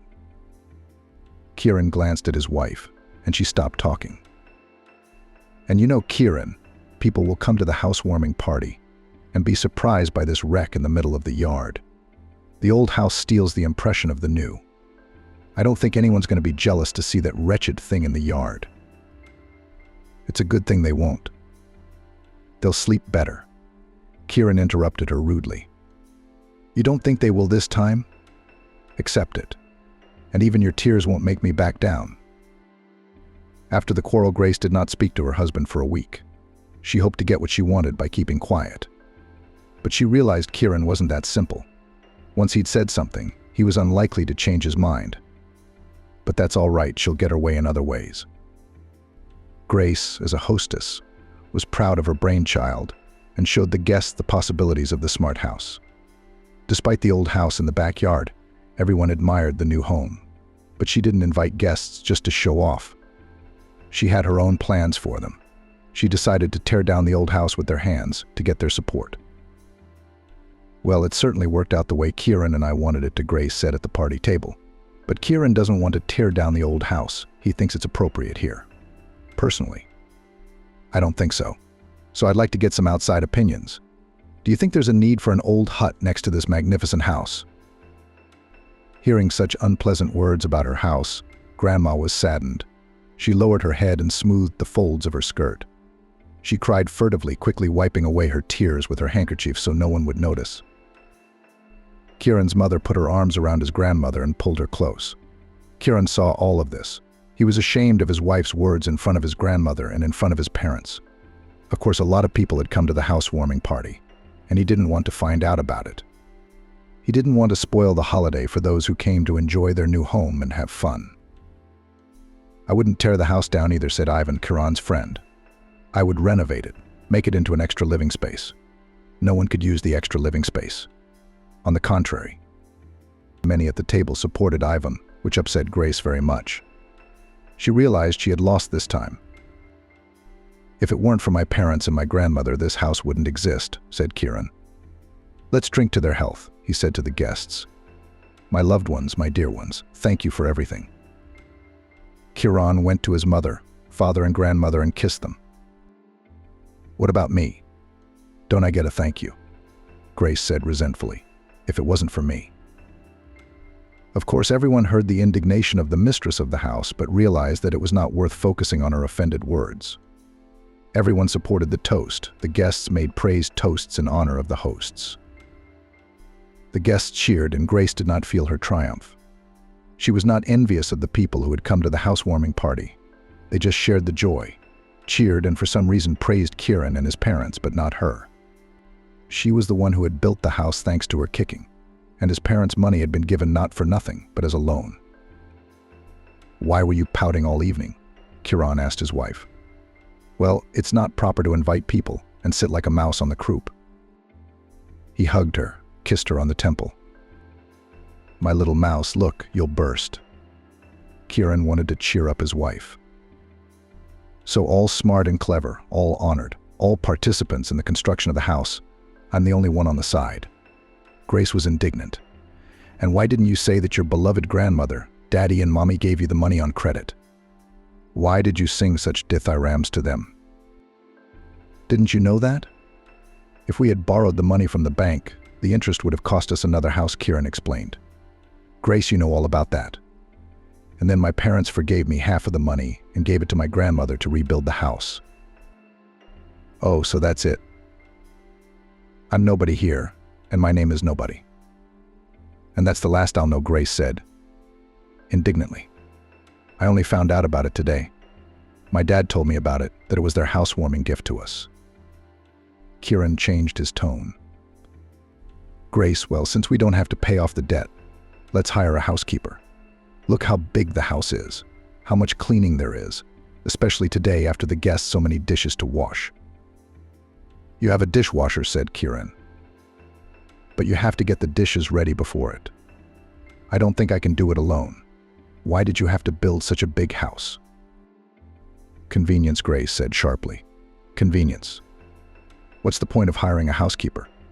And then you haven't even gone to work yet. Can't you handle it?" "Of course I can't. There's house after house after house, and that old house of yours. I'm prioritizing the baby. I told you I could call you about a job that pays twice your salary. A good one.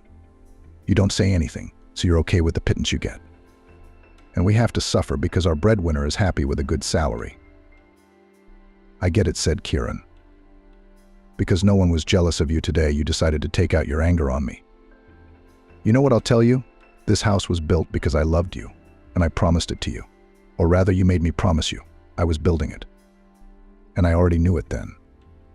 We didn't understand each other, and we never will. No matter what kind of house we live in, happiness doesn't depend on the wall. Honestly, I hate this house. Everything revolves around it. Where are we? Grace? Where are we? Is the house more important than our feelings? With this house and your crazy ideas, we've lost everything we had. 4 years we lived with you. We built a house, and that's it. We have no common ground," Grace sighed. "So while we were building the house, we had something in common, and now we don't. Isn't our baby Vincent a common ground?" "Grace, we dreamed of this house. We dreamed of how happy we'd be to live in it," Kieran said. "You were the one who dreamed of it. I was just the doer. I don't want to stay in this house. I have a terrible headache from your arguments, your frustrations, and your irritation. I'm going to sleep at Grandma's house." "Is that what you're going to keep it for? To run away from me?" Kieran didn't respond to his wife's words, only shut the door tightly behind him. Grace went into the kitchen. She didn't want to look out of the windows at that hut on chicken legs. For the first time in their 4 years together, Kieran had not slept with her, had defiantly gone to that hovel she hated. No, she doesn't want that kind of strife. First, he will not lie in the marital bed. Then he will find himself a mistress. And then, perhaps, will wish to divorce her. That's something she can't let happen. She can't find a man like Kieran. She's not so stupid, she realizes that.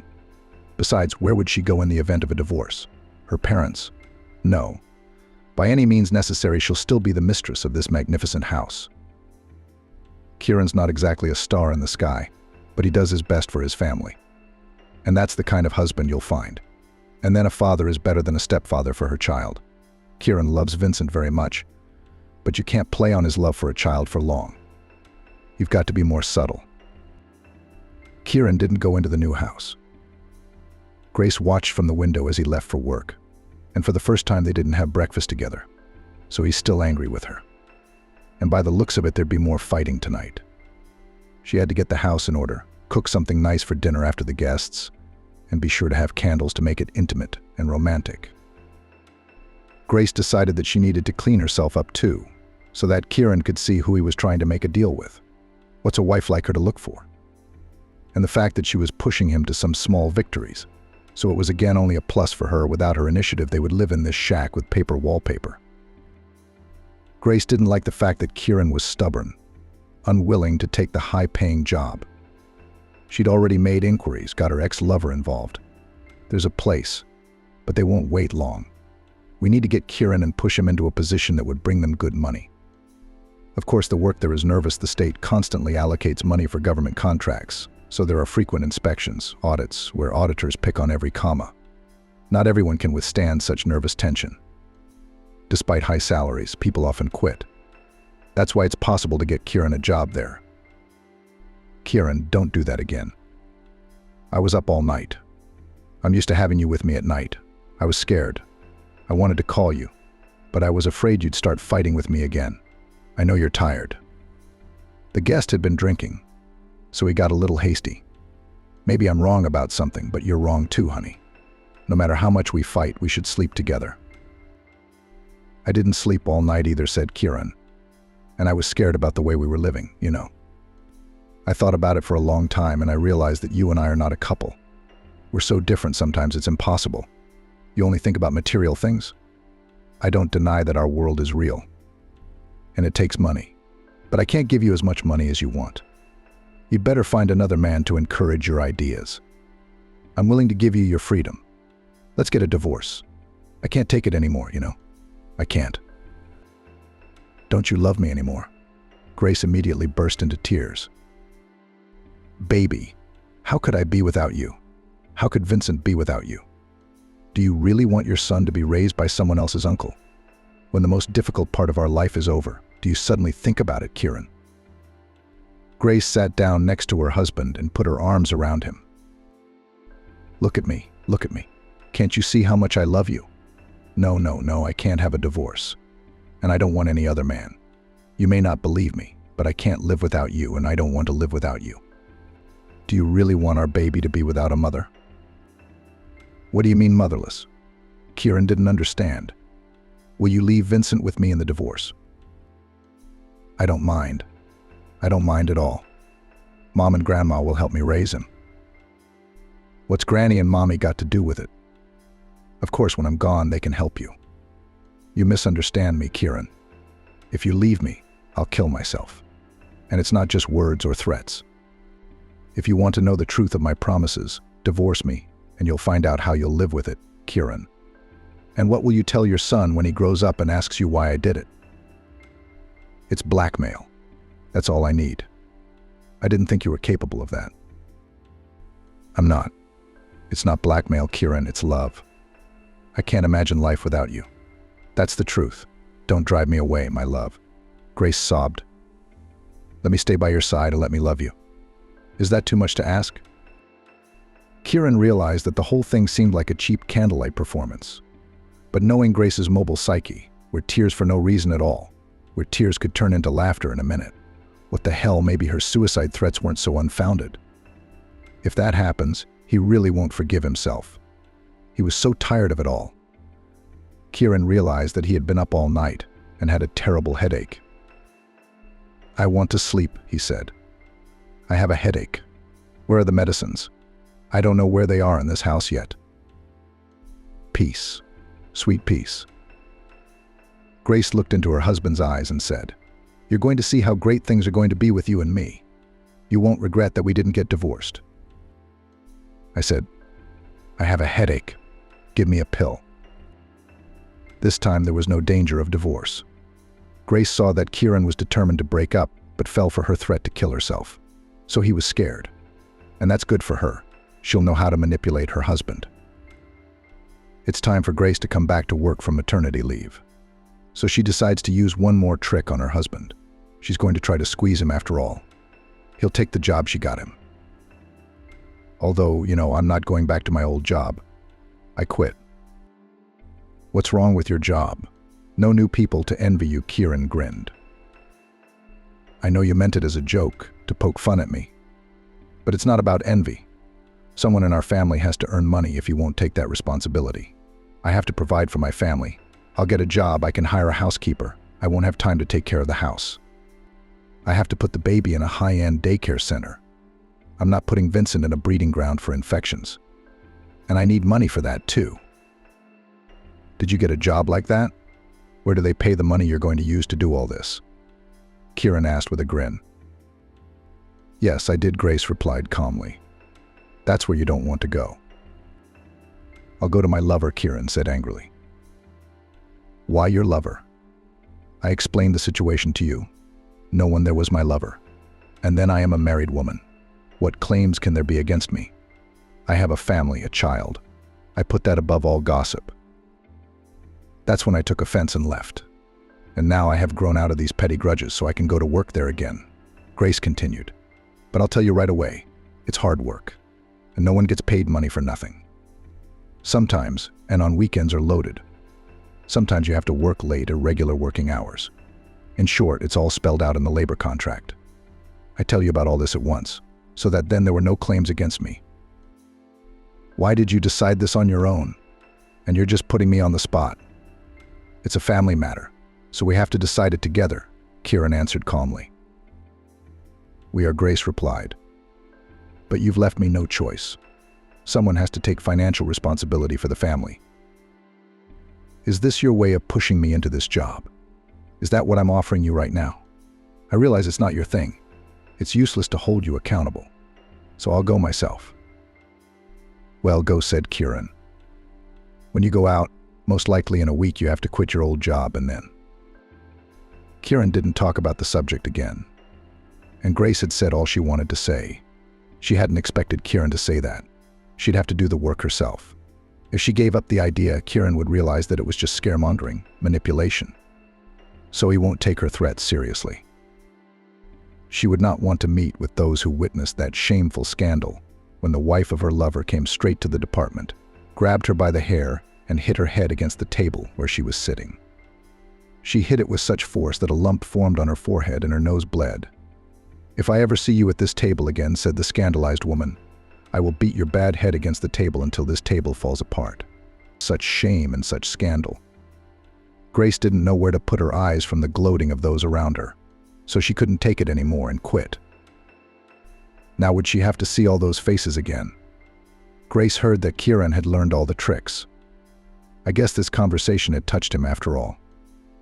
He was thinking, after all, she was glad of her husband's concern. It means she's not hopeless and she's on the right track. Kieran, darling, can I give you a lift to work today? Grace said at breakfast. We'll go to my old job. I have to hand in my resignation letter. We'd better hurry. A good job won't wait long. As soon as it's available, it'll be taken. So take advantage of my kindness. Grace smiled and poked Kieran on the cheek. I'll make it quick. You won't be late? Don't worry. Wait, Grace, before you quit. Grace looked at her husband questioningly. Can you wait for 2 days? Kieran asked. Why? I don't get it, Grace. Wait for what, Kieran? To wait for the seat I'm counting on to be filled. Miss out and regret it. No, Kieran, I can't take that risk. Eugene promised me a spot. Maybe it'll work out. And if it doesn't, Eugene won't help me, and I'll lose the job. No, Kieran, they gave me a week to do everything. That place Eugene's promising, is the pay really good? Grace asked with doubt in her voice. Yes, it's good, 1.5 times my salary, but it'll have to wait. But if Eugene doesn't work out, then I'll take that job of yours. You're afraid of gossip. What if Eugene doesn't work out? And you don't think I'll have time to register? I can't take that risk, Kieran. It's not every day you get a job like this. I give you my word, I'll go if it doesn't work out with Eugene. If Grace, if I've given my word, it's my word. It's my word. So you don't have to worry. Vincent's going to have a high-end daycare center. Thank you, darling. Grace rushed over to kiss Kieran. Once again, I was convinced I'd chosen the right husband. How lucky I am to have you. Right here, Kieran. It scares me when people envy me what a wonderful husband I have. Grace was afraid of jinxing the situation. Knowing Kieran, she still hoped that he would take financial responsibility for the family. Would he really be satisfied with a salary less than hers? Grace would certainly be happy for Eugene to find Kieran a job. According to Kieran, the pay there is even higher than what Grace was promised. And then there's no malcontents there who'd want to tell Kieran the truth. I don't care about them, let them talk. She'd get out of it. Kieran would believe her, not these envious people who did nothing but envy her. Eugene couldn't get a job for Kieran, so having given his word to his wife, Kieran had to go to work where Grace had gotten a bad name. He didn't realize that he would find out the details of his wife's liaisons with her boss and the other employees of that business so quickly. It wasn't that he'd been deliberately inquiring. It had all spilled out on its own. Kieran even liked the work interesting, promising, and he gave himself to it completely, for which he received a decent salary and even bonuses. No, of course, not immediately he found out about everything.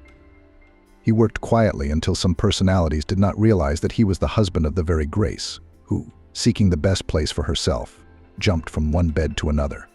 It turns out that she boldly took advantage of men who promoted her career. And then she did not squander the attention of customers with whom she worked, and for the good of the company traveled to foreign resorts with these customers. It was a shock to Kieran. Who was he living with? A whore. That's why she's pulling his heart out. She's used to living the high life, and he, a simple guy, fell naively into the clutches of a predator. Grace had never seen Kieran so drunk. He couldn't speak a word. She could tell from his rambling speech that he'd found out. She didn't care what he'd been told. The next day, when Kieran sobered up, she would refute all these rumors and gossip. After all, who would he believe, her or those who had once envied her? Her, of course. She's his wife. And then there's the whole pre-marriage thing. As Kieran's wife, she never cheated on him. She just didn't have time for it.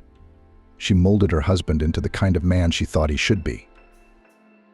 Coming home from work in such an inebriated state, Kieran spoke his mind as best he could and collapsed on the bed without undressing.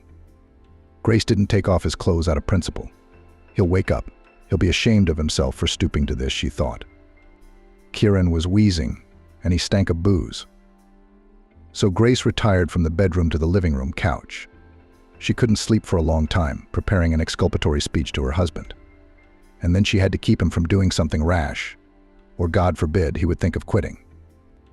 To the children's and youth sports school, she turned to her son. Set the table for breakfast. Go wake up, Daddy. It's time to have breakfast and get ready for work. About 3 minutes later, Vincent returned with the words, Daddy doesn't want to get up. He's lying on the floor. I wake him up, but he won't get up. Well, I've got to go bow at his feet. Grace was angry. But she realized that anger was not her best counselor today. Today she must be patient, not to quarrel with her husband, but to convince him of her innocence. She must tell him he was right. Envious people are bad.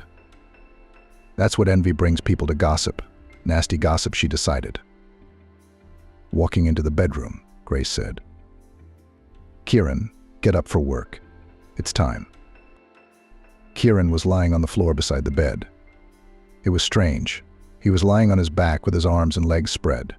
His face is very calm, his eyes are open, and it looks like he's... Kieran. Grace shouted and turned to her husband. Overhearing the conversation between her son and daughter-in-law, Maria Petrovna was numb. She heard such a thing... she gathered. Albert, we can't go on like this. Linda exclaimed indignantly. How much longer are we going to be crammed into this tiny room? The baby's coming, and we don't even have a place to put the cot. What can I do? Albert didn't even turn round, still staring at the monitor. You know, we can't take out a mortgage, we need money for a down payment. And because of your whims, we can't save up any money. Let's move in with your parents. They have a bigger flat than this one, 2 rooms, but separate. And the kitchen is bigger. Linda. And your mummy will live here alone like a queen. Besides, you know my daddy's very sick. He needs peace and quiet. Besides, he and my mum live in separate rooms. And you're suggesting we put them in the same room? They'd fight all the time. Mummy likes to watch soap operas all day and Daddy hates them. No, I'm not going to let my parents be bullied. Yeah, Albert nodded. So you can bully my mum? He raised his voice. She already doesn't know where to get away from your eternal discontent. She only comes into the kitchen when you're not home. And she's the landlady, not you. So live with your mum, Linda cried. I'll go away. And when the baby is born, I'll raise it myself. And you won't even see it. Linda, calm down, Albert hugged his wife. You mustn't worry. I'll think of something. Just be patient. Amelia sat on the sofa in the next room and listened to the conversation between her son and daughter-in-law. What can you think of? She sighed heavily. Albert works all day long as it is. Even on Saturdays, he is not at home. His salary is small, he can't afford a flat. I can understand Linda too. She wants to be the boss of her own flat. And here I am, an old woman, disturbing them. She lay down on the sofa and closed her eyes, trying to sleep, but sleep did not come to her. But memories came back to her mind. Amelia had raised Albert alone, without a husband. As it happened, she was unattractive, tall, thin. And she didn't dress fashionably. What man would pay attention to such a thing? She came to the city from the country.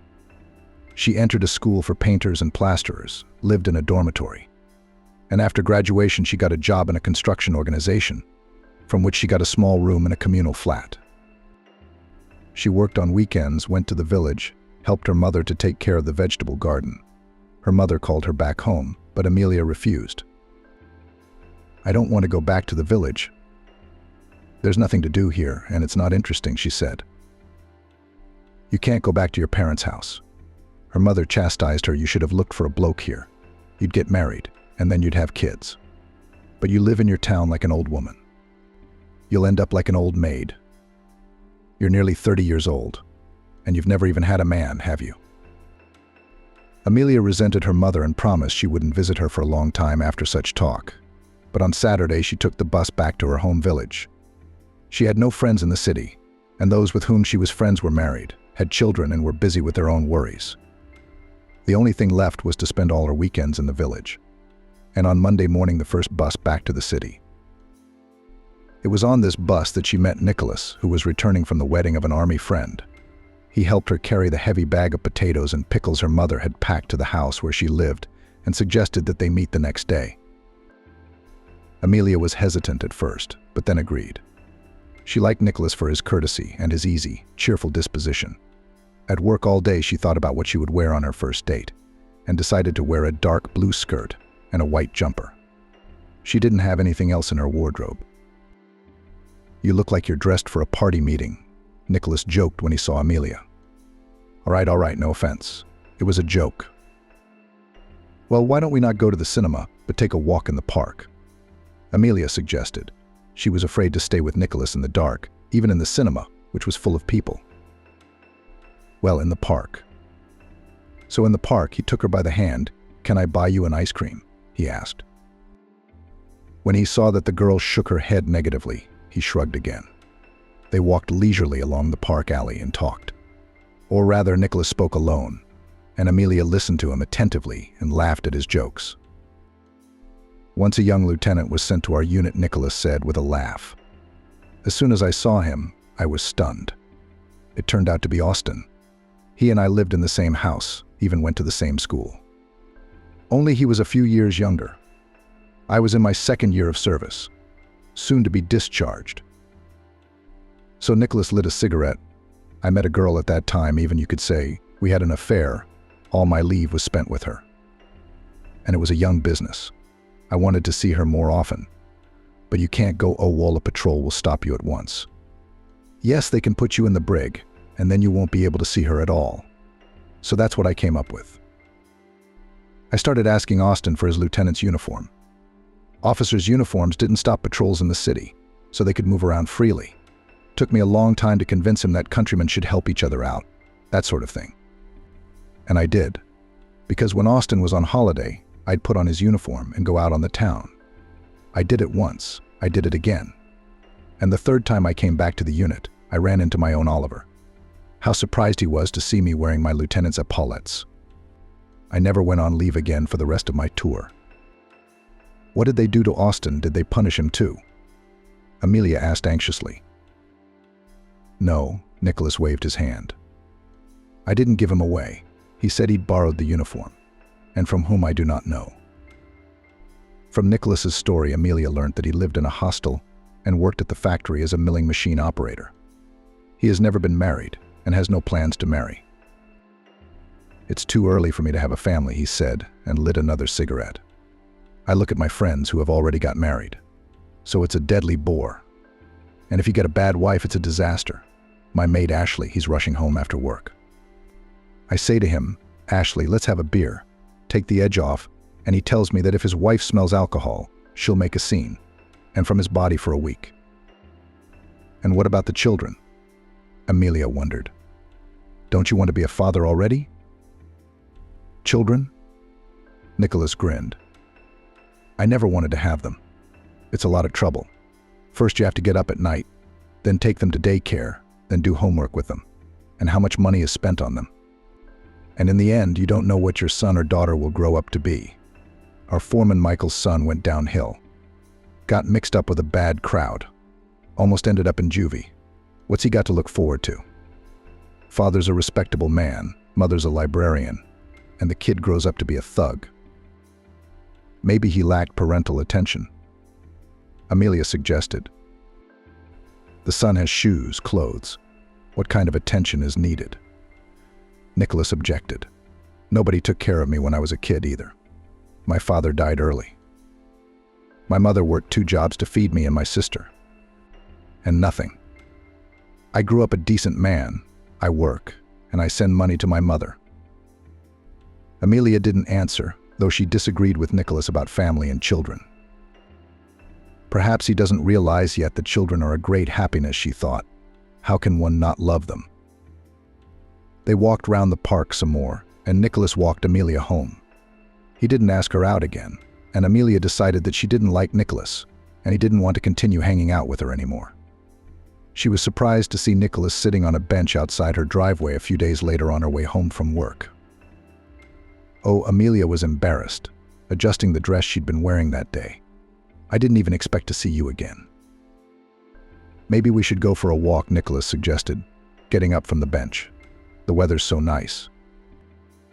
Amelia nodded her head in agreement, and they walked towards the small square.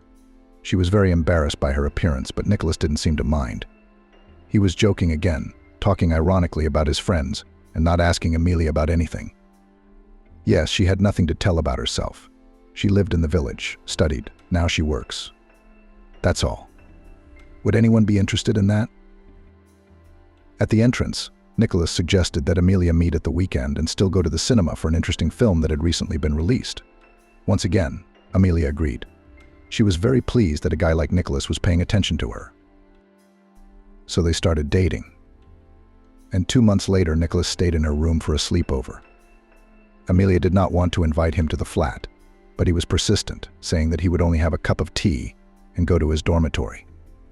How they ended up in the same bed, Amelia didn't exactly realize. Nicholas's kisses were so sweet that she felt as if she had lost her head. So I'm your first man? Nicholas asked in surprise. I didn't expect it.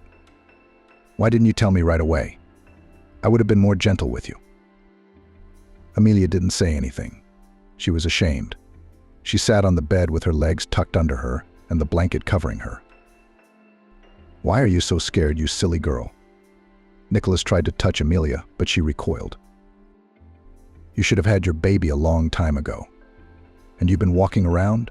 He swore foully. Well, I'm going to go. It's getting late. They might not let me into the dormitory. We're strict about that. After seeing Nicholas off, Amelia went back to her room and couldn't sleep until morning, remembering what had happened between them. I don't even know what he'll think of me now, Amelia worried. And he'll refuse to date me, since I'm so easily available. But Nicholas began to visit her 2 or 3 times a week.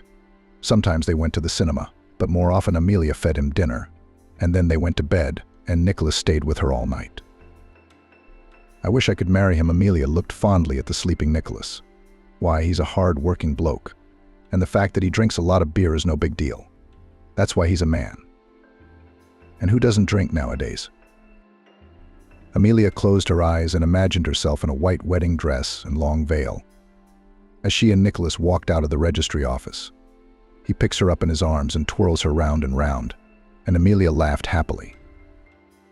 She rarely visited her mother in the village. No time. We have a lot of work, Amelia justified. I've gone to work at the factory. I'll become an apprentice. True, my room had to be returned, and I had to move to a dormitory. But they say that they give flats to the front runners of production. So I'm trying my best. I want so much to have a separate place where I would be a mistress. It's time for you to get married. That's what my mother said admonishingly. You are getting on in years. Are you going to stay a maiden? I will not. Amelia lowered her eyes. She hadn't told her mother about Nicholas yet, although they had been dating for a year. When they moved into the dormitory, they didn't see each other as often as before. Only when her roommate Jessie worked a different shift or went to her family for the weekend, Nicholas would come to Amelia's house and stay until the morning. But lately he'd been coming less and less often. Amelia waited for him, heating dinner, and then cried into her pillow. One day on her day off, Amelia had breakfast with her roommate Jessie. She had cooked a delicious scrambled egg and was now happily eating it, helping with a slice of bread. Amelia had barely brought her fork to her mouth when she felt dizzy and barely made it to the toilet. "What's the matter with you?" Jessie asked in surprise. "Are you pregnant?" "I'm not." Amelia smiled strangely. "I must have been poisoned yesterday. I bought a pie on the street. I thought it looked suspicious." "Yeah," Jessie grinned. "My mom's been pregnant 5 times and she used to say the same thing. For milk, for pies. You should go to a woman's doctor and get yourself checked out. Don't tell me you've never been with a bloke. I found cigarette butts in my room more than once. So you brought him here while I was away." Amelia blushed up to her ears and skewed her lower lip. "You think it was me? There's no way anyone could have come into the room." Go to the clinic." Jessie continued to insist. "It won't be too late. You can have an abortion before it's too late. What are you going to do with a child now? No flat, no mother to help you." "All right." Amelia nodded her head. "To calm you down, I'll go to the doctor, then we'll laugh together." But there was no laughing. Amelia was indeed pregnant. She came out of the antenatal clinic and didn't know what to do next. Sitting down on a bench, Amelia thought, "We should tell Nicholas everything. As it happens, he has to marry me now. He's not going to give up his own child." She cheered up, got up from the bench, and went home. Waiting until the weekend, when Jeezy was away at her parents' house, Amelia waited for Nicholas to tell him that he was going to be a father. Nicholas was late that day and didn't arrive until the evening drunk. A friend had a son, he told Amelia from the doorstep, so we had a little celebration. He came into the room and sat down on a chair. He already had 2 daughters, but Scott just wanted a son. "A son is a son," Nicholas held up his index finger. "An heir. What would you do if you knew you were going to have a son soon?" Amelia asked cautiously. Nicholas hesitated. "The devil knows." He put his foot on his leg. "Never thought about it." "And if you think about it?" Amelia looked at him slyly. "Well, I suppose I'd be glad," Nicholas said uncertainly. "Why do you ask such questions?" "Well, then rejoice." Amelia clapped her hands. "I'm pregnant, and I'm sure that we'll have a boy." Stop. Nicholas wiped his face with the palm of his hand. "Who's having a boy? Me and you." Amelia's joy faded a little. "We do. I've already been to the doctor who confirmed that I'm going to be a mum and you're going to be a dad. Isn't that great? Now you and I can get married and get our own flat as soon as possible." "Married?" Nicholas was startled. "Why? What do you mean?" Amelia was upset. "We need our child to have a mum and a dad." or do you mind?" Her eyes filled with tears. "I don't mind," in principle. Nicholas got up from his chair and started walking toward the door. "I'm going to go. I need to think it over. I'll come back tomorrow and we'll talk about it." "Okay," Amelia agreed nonchalantly. "Tomorrow is tomorrow, but come before lunchtime, because Jay-Z might be back early." But neither tomorrow, nor the day after tomorrow, nor a week later, Nicholas did not come. Desperate, Amelia went to the neighboring factory to look for Nicholas and find out what had happened to him. But she was shocked by the news that Nicholas Morris had been paid and had gone somewhere. Not even his closest mates knew where. Amelia couldn't believe that Nicholas had abandoned her, too. Not just her, but their unborn child. "What am I going to do now?" she sobbed as she sank into her pillow. What? Jesse grinned. "You need an abortion. It's no big deal. You're not the first, you're not the last." "I'm not going to kill my baby." Amelia covered her still flat belly with her hands. "I'll raise it myself alone, and we don't need no daddy." She buried her head in the pillow again and cried even louder. "Yes, it's a mess," sighed Jay-Z. "What are you going to tell your mother? I thought you said she was strict." "Aha," Amelia exclaimed. "I'll have to tell her. She wouldn't kill her own daughter. Besides, she'd just been dreaming of grandchildren." The next weekend, Amelia went to the village. Mrs. Anna shook her head. "I haven't heard a word from you for 2 months. Come on, get dressed and go to the garden. You can help dig potatoes." Amelia dug potatoes, but refused to take the buckets full of them into the cellar. "What's the matter?" Mrs. Anna was angry. "The town has spoiled you so much that you can't help your mother." "I shouldn't be lifting weights right now." Amelia lowered her eyes. "The doctor said not to." "Is something wrong? Are you ill?" Mrs. Anna looked at her daughter anxiously. "What did the doctor say?" "Mom, I'm pregnant."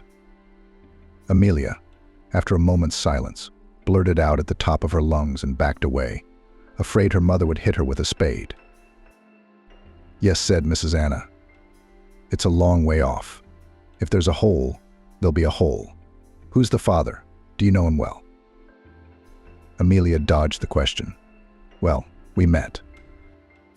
Mrs. Anna rubbed her lower back. "Come next weekend. I'll heat the sauna, set the table. Come on. The future son-in-law can butter me up. He can bring me a glass of water in my old age." "It's only my child." Amelia lowered her head. "I will bring him up alone." Said Mrs. Anna. "I've lost my maiden honor and forgotten it. Have you thought how I'll look in people's eyes? They'll say Amelia Robinson's a girl in an interesting position. What a shame." Mrs. Anna was indignant. "What do you think I should do?" "Do what?" Amelia took a couple of steps back again. "Give birth, of course. I'm not getting rid of the baby, and I don't care if they point the finger at me." "What can I do with you now?" Mrs. Anna sighed. "The girl's not old enough. Maybe a child will brighten your loneliness." In the evening, they sat at the table for a long time, discussing how to live their lives and what would be best for the unborn baby. They decided that Amelia would stay in town so that there would be no cause for rumors in the village. And it was better to give birth there. The doctors were close by. She'll also go to the trade union and push for a separate flat. Like a single mom. Mrs. Anna will sell all the animals, close the house, and move in with her daughter to help with the baby. Amelia will go to work because she has to earn money. There's no one else to help. And Mrs. Ann will look after her grandson and run the household. Just a month before the birth, Amelia moved into a small one-room flat, and soon Mrs. Anna arrived from the village. At the due date, Amelia gave birth to a son, whom she named Albert. When in the maternity hospital she was brought her son for the first time and pressed him to her breast, she immediately realized that this boy was the meaning of her life. 3 months later, Amelia went to work. For some reason, she had no milk, and the pediatrician advised her to switch the boy to formula feeding. Because of this, Amelia was very worried about not being able to feed her son herself. She wanted to give her child the best, so she did not refuse any overtime, sometimes working 2 shifts in a row at the machine. The foreman turned a blind eye to this. For him, the main thing was to fulfill the plan. Mrs. Anna finally settled in the city. Only she wouldn't sell her house in the village. When Albert grows up, she said, "We'll go to the village for the whole summer." Let the boy Albert breathe fresh air. 2 years later, the factory gave Amelia a small 2-room flat with a pass-through room and a small kitchen. But Amelia and her mother were happy about it. "Albert will go to school, and he'll have his own room," Mrs. Anna said proudly. "And you and me, my daughter, will share a room. And if you have to get married, I won't get in your way. I'll go back to the village." No, Amelia shook her head. "I'm not going to get married. What if a father who isn't my own starts hurting my little boy? And what do I need a husband for? It's only trouble." After a while, Mrs. Anna suddenly began to complain of pain in her heart, although she had no problems with it before. And her blood pressure was constantly rising. And no medication helped. Doctors helplessly waved their hands and advised to change the climate for a while. After consulting Amelia, Mrs. Anna decided to go to her village for a couple of months to live in peace and quiet, not in the hustle and bustle of the city. Albert was already in kindergarten, and Amelia had to transfer to another shop to work only the day shift. In the village, Mrs. Anna came alive, even managed to make a few beds. In the vegetable garden, carrots and turnips, vitamins for Albert, she said. One morning, a neighbor came to her house, brought a can of steamed milk, and saw Mrs. Anna lying on the floor. The neighbor started calling for help, but it was too late. Mrs. Anna had been dead for a couple of hours. Amelia took a long time to get over her mother's death and blamed herself for letting the sick woman go alone to the village. But life went on. In addition, Albert demanded attention, and Amelia's heartache at losing her mother began to subside a little. Soon she sold her parents' house in the village. With this money, she made some repairs in the flat and renewed the furniture in the room of her son, who was soon to go to the 1st grade. Again, Amelia worked hard. In addition to her main job at the factory, in the evening she washed the entrances to the house. She needed money, which she spent without regret on her son Albert. He had everything he wanted: an expensive football, toys, table hockey. Amelia tried to make sure that the boy, who was growing up without a father, did not need anything. When returning from work, Amelia always went to the shop and bought Albert sweets. She bought fruit for him exclusively at the market, as well as cottage cheese, meat, and fish. There were times when wages were delayed at the factory and there was only money left in her purse for traveling. Even then, Amelia managed to feed her son something tasty, inventing her own recipes and using what she could find in the fridge. She herself might not eat it all these days, or she would wait for what Albert left on his plate. The most important thing for her was that her son never went hungry. She looked at her son fondly when he ate, and she didn't even worry that she would be left without lunch at work tomorrow. She did her best: malnutrition, lack of sleep. She was very tired, working 2 and sometimes 3 jobs. But she never complained, because she did it all for the sake of her favorite son Albert. Albert himself did not cause his mother much trouble. He studied well at school, played sports, and attended an aeromodeling club. Amelia was proud of her son and blushed with embarrassment when he was praised at parents' meetings for participating in sports events or helping to clean up the school grounds. When he was in high school, Albert began to work part-time himself, cleaning entrances to help his mother. He was shy, but he never refused to unload goods in a shop or help someone carry heavy things. He always used the proceeds to buy his mother her favorite Palanca sponge cake, or they would go to an ice cream parlor together and Albert would pay for it himself, proudly taking the money out of his pocket. Amelia was happy to have such an attentive and caring son, telling everyone she knew about him. After graduating from high school, Albert enrolled at the Polytechnic University. He wanted to apply to a construction technical school, but his mother Amelia insisted that he must have a higher education, which no one in their family had ever had. After classes, Albert worked part-time again, either as a loader in a warehouse or as a waiter in a cafe. Amelia now did not clean the entrances, and at the factory she moved to the receiving department, because after a long time working at the machine, her legs were very sore. All in all, they were doing well. The only thing that upset Amelia was that Albert would not introduce her to any girl and did not want to marry her. And Amelia wanted to have grandchildren. "Mum, why should I get married?" he said, laughing. I'm fine as I am. Who else will take care of me like you? And I have nothing to offer a girl my own flat, no car too. And I don't make much money yet. Not many people would go for that. But you're handsome and clever.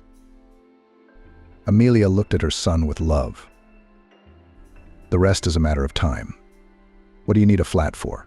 You can live here. There's plenty of room for everyone. And when I die, you'll be the masters of the whole place. No, Mum, I don't want to. Albert shook his head. You and I are good together.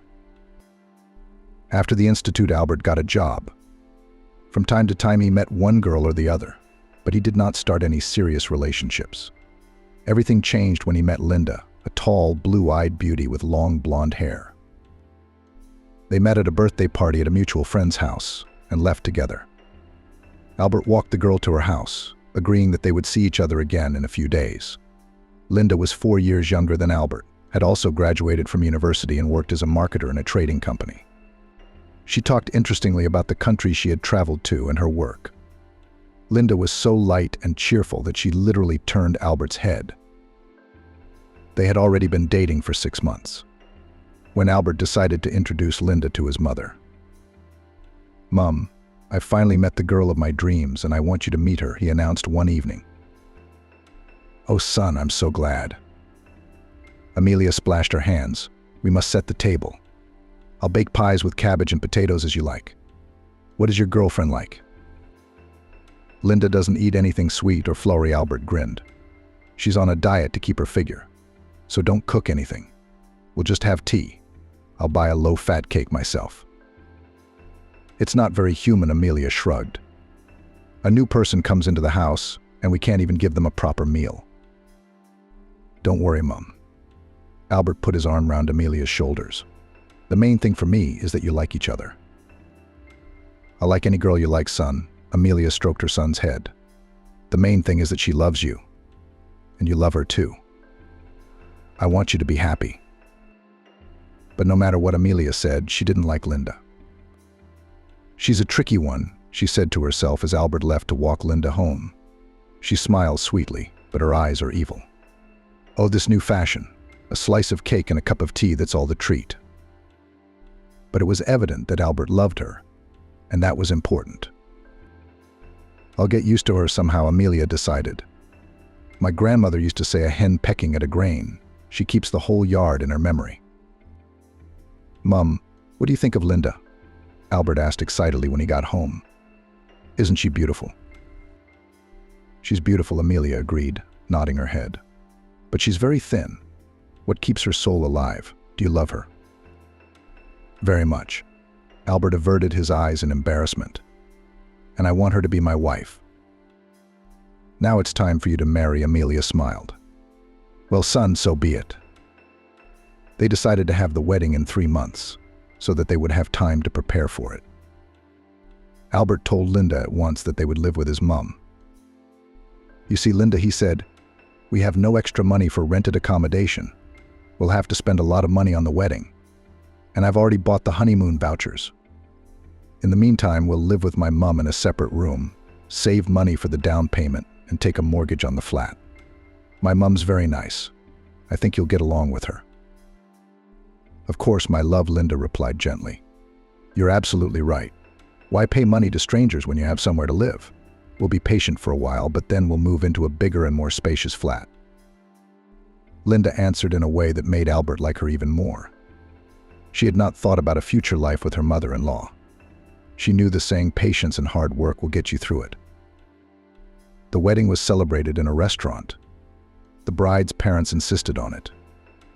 Amelia was uncomfortable. She had never been to such a place. Every now and then she was adjusting the new dress she had bought for the celebration. And when she sat down at the table, she took off her shoes with a small heel, which stung, but were very beautiful and matched the dress. Through tears, she looked at her grown son in his dark blue suit and white flower in his buttonhole. She was proud that she alone had managed to raise such a handsome boy, who might soon become a father himself. And she, Amelia, would have long awaited grandchildren. Linda was also very pretty. In a snow-white long dress, she looked like a porcelain statue. The guests kept shouting, bitter, the bride and groom rose from their seats and kissed embarrassedly. And I've never had a wedding. And I've never worn a white dress either, Amelia suddenly thought. But she immediately dismissed the thought. What's there to be jealous of? She was angry with herself. You should be happy. My only son is getting married. My pride and support in my old age. The bride's parents said that the wedding should be celebrated in half. We realize, of course, that you're on a tight budget, Miranda said when they met Amelia before the wedding. We're not rich either, but we do value our only children, so we don't have to make a mess of it in front of the guests. Amelia didn't know what rich people were and tried to object. We don't have many guests on our side. No relatives. Albert will invite a few of his mates from school and work. That's all. It doesn't matter, Miranda said. Just be thankful we're not making you buy the bride's outfit. Like we used to? Believe me, it's not cheap. Laura picked out a dress at the salon for. She named the cost of the dress. A price that made Amelia gasp. Well, Miranda continued, we're not going to skimp on our own daughter. A wedding is a once-in-a-lifetime event. Well, maybe 2, she thought. 3 at the most. So we need the bride to be the most beautiful. Amelia withdrew all the money from her book, which wasn't much. She borrowed the rest from acquaintances, which she paid back for a year, limiting herself in many things. She had no money for a present for the young people. She remembered that her mother had given her gold earrings with red stones, so she decided to give them to her daughter-in-law. Linda fiddled with the earrings. She wrinkled her nose, but thanked her mother-in-law and gave the earrings to her mother, who immediately hid them in her purse. Immediately after the wedding, Albert and Linda left for their honeymoon, and Amelia began to organize their room. She washed the window, changed the curtains, and made the bed with new linen. She put a small rug on the floor. Good, she sighed with satisfaction as she looked into the room. When Linda and Albert get back, we'll be a family. Fie, what are those curtains? Linda was outraged when she entered the room. It's like the country. Well, of course they are. Amelia was confused. I bought them a long time ago, but I kept saving them, regretting such a beauty. So the curtains had to come in handy. The room became cozier at once. What's this? Linda saw a rug on the floor. It's very rustic. Do you want to make our room into a rustic hut for Albert and me? Mum, really? Albert supported her. We'll sort it out ourselves. Do as you please, Amelia took offense and left the room. From the open door, she could hear Linda's continued outrage and Albert's affectionate reassurance. In the kitchen, Linda also immediately put her own order. The bottom shelf in the fridge is yours. Put your food there, and we'll put it on the middle and top shelves. We'll eat separately because I'm on a diet. I'm cooking everything low-fat. It's time for Albert to start thinking about his health. Linda brought some nice crockery from her parents, pots and pans, a small frying pan. There was only room for Amelia in one narrow cupboard, 2 pots, a couple of plates, a cup and a few other kitchen utensils. Linda packed everything else into a large bag and took it to the rubbish bin. Why do you keep all this stuff? She was indignant again. Gold-rimmed mugs, 3 plates, bent spoons. Who needs it? My mother brought it from the village, she answered timidly. How could I get rid of it? There are so many beautiful sets for sale. Linda sighed. And you can't get rid of a rustic. Linda continued to tidy up the flat, which had been literally transformed. In her and Albert's room, there was a new sofa and a small wardrobe. There were blinds on the windows and a plasma TV on the wall opposite the sofa. In the bathroom, Albert had installed shelves on which stood jars of creams, shampoo, and other feminine products that Amelia didn't understand. Son, she asked Albert when Linda wasn't home, did you get a bonus or something? If you bought such a marvelous thing, she pointed to the automatic washing machine. It must be expensive. Mum, Albert laughed. Now you can buy everything on credit. What do you mean? Amelia looked at her son in bewilderment. It's like this: first you buy a thing, and then you pay for it gradually, Albert explained. Everybody lives like that nowadays, and you don't have to save up for years to buy something you need. I'm planning to buy a car that way too, and I'm paying off the TV here, and then I'll take out a new loan. Unless Linda needs a fur coat, he laughed. When do you plan to have children? Amelia asked Albert. Later, Albert said. We want to live for ourselves first, to see the world. And it will be difficult to do that with children. We'll have to spend a lot of money on nappies and nappy covers. Sometimes Linda's friends came to visit. They'd sit in the kitchen for long periods of time, smoking. It gave Amelia a headache and she couldn't sleep all night. But she didn't say anything to her son or daughter-in-law. What are the young ones to do? Old age will come, and you won't want to socialize with anyone. Twice a year, Linda and Albert went on holiday. And then Amelia felt like a full-fledged mistress in the flat. She could sit at the table in the kitchen for long periods of time, watch television, cook leisurely, standing at the cooker. And most importantly, she enjoyed the silence. No one walked back and forth across her room, and she could sleep well at night. When Amelia retired a few years later, it became even more difficult to live in the flat. Linda wasn't working by then either. She had quit her old job and was looking for a new one. But she was in no hurry to get a new job. But she was always reproaching Albert for not earning enough money. Linda slept until lunchtime, during which time Amelia had time to eat breakfast and prepare her own food so that she would not disturb her daughter-in-law in the kitchen. Linda liked to sit at the table for a long time with one foot on the chair, take her time drinking coffee, smoking 1 or 2 cigarettes, and looking out of the window somewhere in the distance. Amelia tried to get out of the house by this time, whatever the weather. Amelia would walk down the street, going into shops to keep warm or to hide from the rain. She would return towards evening when Albert came home from work. She felt more at ease with him.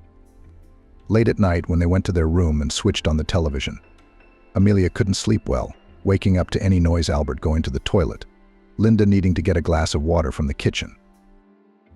When Amelia found out that Linda was pregnant, she was overjoyed. Finally, after 5 years, she would have a grandson or granddaughter. She began to imagine walking down the avenue with a pram, looking at the sleeping baby. But what she heard shattered all her dreams. So I'm not wanted here, she got up from the sofa and walked to the window, where it was already dark. Well, she sighed heavily, they have their own family, and I'll live somehow. How much of that life is left? In the morning, when Albert had gone to work, Amelia took out a checkered notebook from her bedside table, tore out a piece of paper and began to write something. She didn't go out for a walk as usual that day, and didn't mind that an irritated Linda was pacing around the flat and even dropped a stool in the kitchen a few times, kicking it with her foot. In the evening, when Albert came home, Amelia came into the kitchen and sat down across from him. "Son, I need to talk to you," she said. "What's wrong, Mum?" Albert looked at her anxiously. "Is it something serious?" "You see, son, it's like this." Amelia was silent for a while. "I have to go away, probably for a long time." "Why?" Where to? Albert wondered. "I got a letter from Aunt Gwen today." Amelia took a small piece of paper out of her pocket and showed it to Albert, but did not hand it to him. "Well, do you remember Aunt Gwen, your grandmother's cousin?" "How would you remember her? When we went to the village, you were very young." "Aunt Gwen says she's ill and needs help," Amelia said quickly, so that her son wouldn't understand. "She has no family left and no one to look after her. So Aunt Gwen asked me to look after her, and in return she'll give me the deed to her house. It's a good house. It'll last 100 years. Then you can sell it, add some money, and buy you a flat." Albert stretched out. "Well, if you have to, go. But let's leave at the weekend so I can walk you to the bus." No, Amelia waved her hands fearfully. "I'll go tomorrow. Aunt Gwen writes to tell me to leave right away. I don't know how long the letter has been traveling. It might be too late. Don't worry. I haven't got much. Why don't Linda at least come with you?" Albert offered tentatively. "What's the matter, son?" She waved her hand again. "Linda is in such a state now that she needs to take care of herself. Don't worry, I'll get there myself." "How's that?" Albert got up from the table. Will you be back in time for the birth of our child? I don't know. Amelia shook her head. I'm not going to guess. I don't know how things will turn out. Maybe I'll live there and stay there for good. So you can use the flat as you see fit, move into the big room. And you can make a nursery in the small one. Well, it's up to you. We'll figure it out. Albert left the kitchen and went into the room, where Linda's joyful voice could be heard. Amelia tore up the letter she had written to herself that morning and threw it in the rubbish bin. Then she went back to her room, opened the wardrobe and started pulling out her things, putting them into a small traveling bag. Almost 3 years had passed. Albert and Linda's family life was not going well. She reproached her husband for not devoting time to her or their little daughter. Albert replied that he worked 2 jobs so that the family did not need anything, because Linda's needs were growing more and more every day. And it was taking a lot of money for the baby. Over time, Albert realized that he probably didn't really love Linda, but was just fascinated by her beauty and attractiveness. And now it was as if a veil had fallen from his eyes. Linda turned out to be a very scandalous wife. She wanted Albert to help her around the house and earn a lot. He did not refuse to help his wife, coming back from work, bringing groceries. On rare weekends, he cleaned the flat and cooked meals. But he resented the fact that Linda sat all day on the phone, texting with girlfriends or ordering some things through an online shop. She did not do much with her daughter, who fortunately grew up a very quiet child and could play with toys on her own, without causing her mother much trouble. In addition, Albert was very offended at his wife for naming the newborn girl Angelina without consulting him. What kind of name is that? Albert was outraged at the time. I thought we were going to name our daughter Iris or Joyce or maybe Laura. Phew, Linda replied, embarrassed. Iris, Joyce. It's like the countryside, but Angelina. It's trendy and modern. Linda was supported by her mother-in-law. And Albert waved his hand. Call it what you like. Only his father-in-law sided with him. They'll call the girl Oliver Laughed, like a cow in an advert. The family was always short of money. Instead of saving a little, Linda ordered cosmetics and clothes she hardly ever wore. The wardrobe was full of her stuff. Those cosmetics were still in her nightstand drawer. Stop wasting money. Albert once told his wife, "We'll never save for our own flat." Why do we need a flat? Linda wondered. We're doing fine here for now. When Angelina grows up a little more, we'll exchange this flat for a bigger place. What do you mean? Albert looked at her in confusion. Actually, my mom is also registered here. She's gone to the country for a while. She can come back at any moment. This is already our flat. Linda looked at her husband angrily. Look, she circled the room with her hand. Where are we going to put your mom? And anyway, if she hasn't come here for so many years, she won't come back now.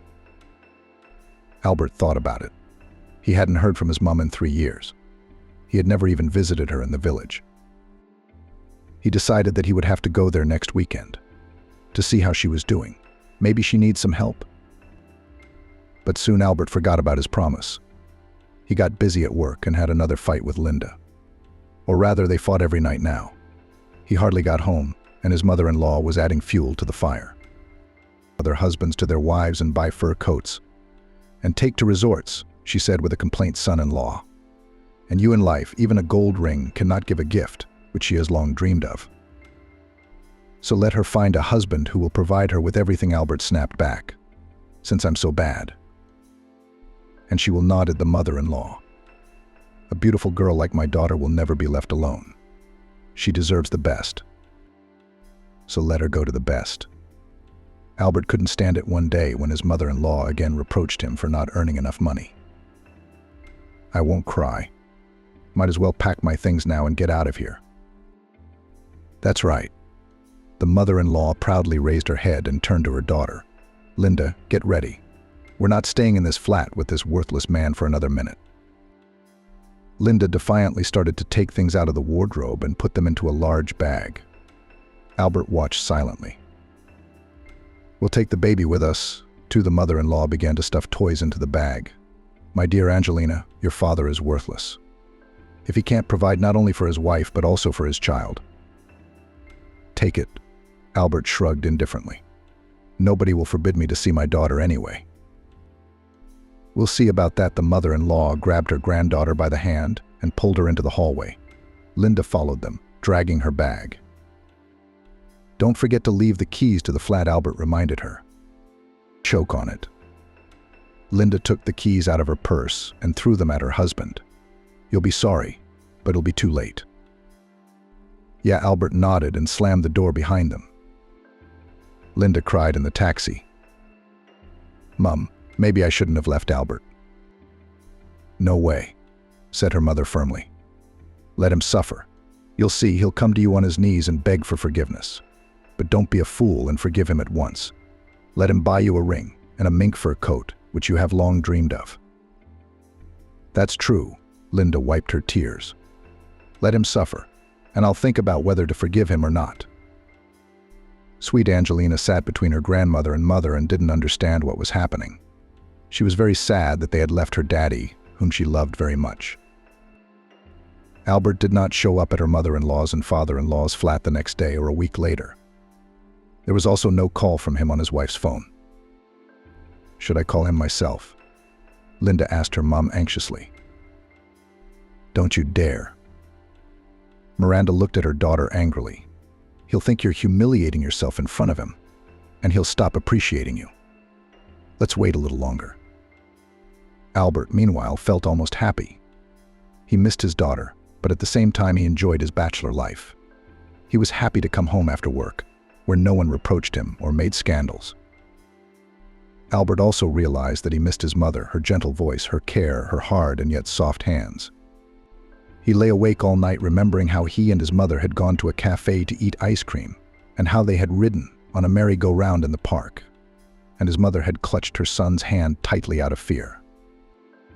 He remembered her fragrant pancakes, delicious pancakes, his favorite potato pies. The next day Albert took a day off work and went to the railway station. When he reached the village, he got out and looked around confused. He didn't know where to go next. He couldn't remember the house where Aunt Gwen and now Mum lived. So he decided to ask the first person he saw for directions.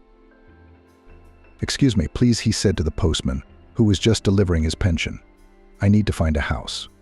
Only I don't know the landlady's surname. Her name is Gwen, and my mum Amelia lives with her now. You must know her. You probably bring her a pension too, don't you? I don't remember her, grumbled the postman. There used to be a Mrs. Anna Robinson. She went to the city to see her daughter, and then she came back here and died. Her house has long since been sold. So that's my grandmother. Albert rejoiced. She had a cousin, Aunt Gwen, whom my mother came to look after. Oh, I remember, the postman nodded. You must be talking about Gwen Hopkins. Albert nodded uncertainly. She's been dead about 7 years since she was buried. Who did my mum go to then? Albert looked at the woman, perplexed. I don't know, my dear, I don't know. The postman shrugged his shoulders and threw his bag from one shoulder to the other.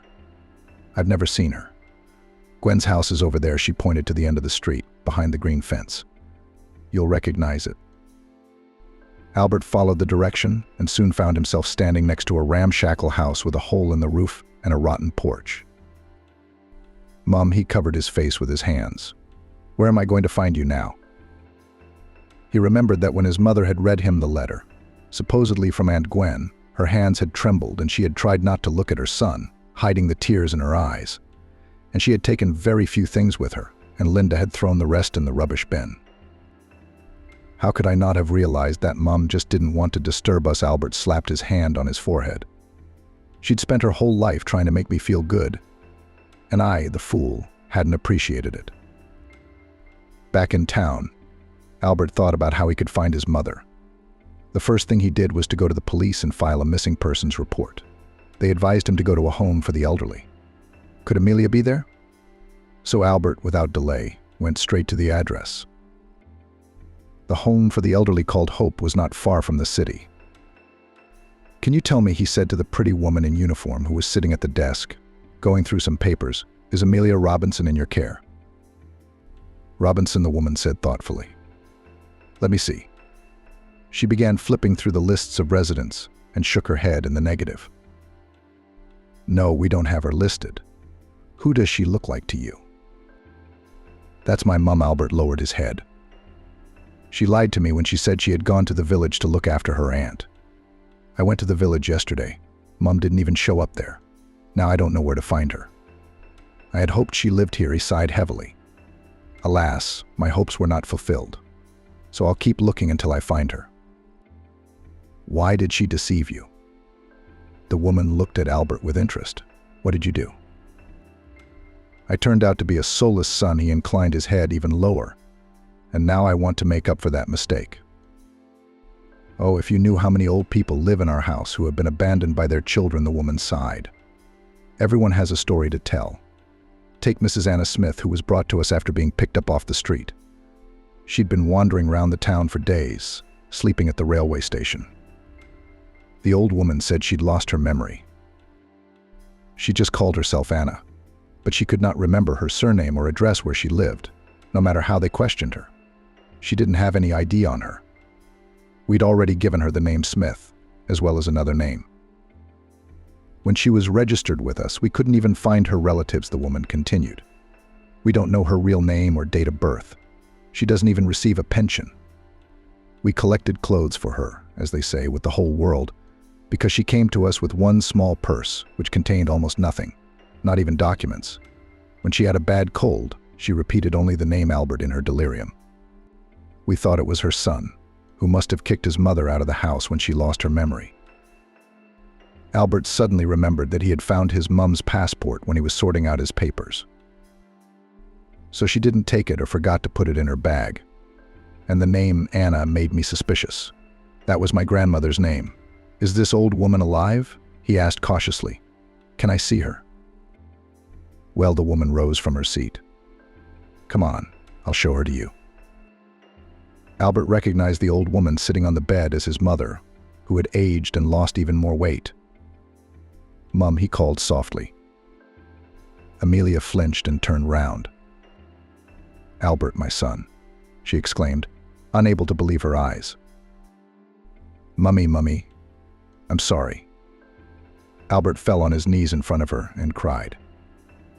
I am so guilty before you. Calm down, my darling. Amelia stroked his head with her wrinkled hand. I knew I would see you again. I believed you'd find me. Mum, come on, let's go home. You're not staying here anymore? Home? Amelia looked at her son confused. But I'll be in the way of everything. I'd rather stay here and you can visit me often. You won't bother anyone, Albert assured her. I live alone. I'm preparing for a divorce. I don't want such a wife. We'll live with you again, just the two of us. And sometimes Angelina will come to visit us. Is that your new fiancé? Amelia looked angrily at her son. Angelina is my daughter, he laughed, and your granddaughter, whom you must meet. Albert asked. I have a granddaughter? Amelia was now crying with happiness. Yes, Albert, you do. Amelia fussed. I'll pack quickly and we'll go home. I don't have much stuff, but I have enough. Thank you to the kind people who gave me everything I need. And thank them for not leaving me to die in the street. When Amelia entered her room, she stopped on the threshold, hesitating to go any further. Mum, what are you doing? Albert was surprised. Come in. You're the rightful owner of this place now. I didn't think I'd ever come back here again, she said, looking round. Maybe I should go back to the old people's home. Amelia looked anxiously at her son. Would you make up with Linda and move on with your life? You have a daughter growing up. How will she be without her father? I'll see my daughter, but I won't live with Linda anymore, Albert said. Let's not bring it up again. Come on, I'd better show you your room. He took his mother to the room where Angelina used to live. Now you'll live here and no one will bother you. What about you, son? Amelia got worried. Will you be uncomfortable in a passageway room? What if I have to go to the loo in the middle of the night? I'll go and wake you up. You won't? Albert laughed. I sleep so soundly that a tank will pass by and I won't hear it. Come on, Mom. Make yourself comfortable. And tomorrow you and I will go to the shop to buy you clothes and anything else you need. I'll cook something. You and I are going to eat. And you're going to tell me how you've lived all these years. Albert was just finishing frying potatoes when his phone rang. Linda appeared on the screen. He wrinkled his nose and didn't answer the call. The phone rang again and again. Albert even had to switch it off so it wouldn't interfere with his communication with his mom. After about an hour, someone rang the doorbell. Who the hell is that? Albert grumbled as he clicked the lock. Linda stood on the doorstep. Why don't you answer my calls and messages? She asked indignantly. Do you want me to resent you even more? She pushed Albert away and walked into the hallway. If you apologize to me now, then so be it. Linda looked condescendingly at her husband. I will forgive you, but for the last time. If it happens again, you will never see me again. I don't want to see you now, Albert replied calmly. Why did you come here? Linda noticed her mother-in-law, who came out of her room. What is that one doing in our flat? She pointed at Amelia. That's my mom, Albert frowned. And now she's going to live here with me. And you don't belong here anymore. Go away. He waved his hand towards the door. You have nothing to do with this flat. Then you'll never see our daughter again, Linda used the last argument. I'll terminate your paternity. We'll talk about it in court. Albert was unfazed. No one can stop me from having contact with my child, so calm down and leave. I'll file for divorce myself so you don't have to bother. Albert, Linda suddenly cried, why don't we try to start over? If you want, we can move in with my parents, or rent a flat. Let your mom live here. I'm sorry, but I don't love you anymore, Albert shook his head. And you probably don't love me either. What's the point of having a family like this? Can I at least take the rest of my things? Her voice trembled with excitement. I don't mind. Take it, he allowed. Just hurry up. Mum's tired, and it's time for her to rest.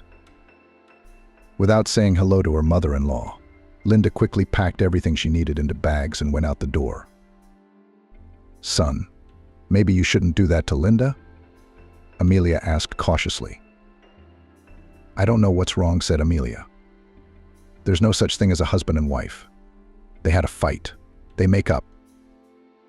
No, Mum, I can't do that, Albert shook his head. Remember how Grandma used to say there's heaven in a cage with a sweetheart, so I want to live in love and harmony. And who else but you, Mum, would love me so sincerely and completely unselfishly? You've always loved me more than anyone else in the world. And now I have to take care of you. I'm the happiest man in the world because I have you, Mum.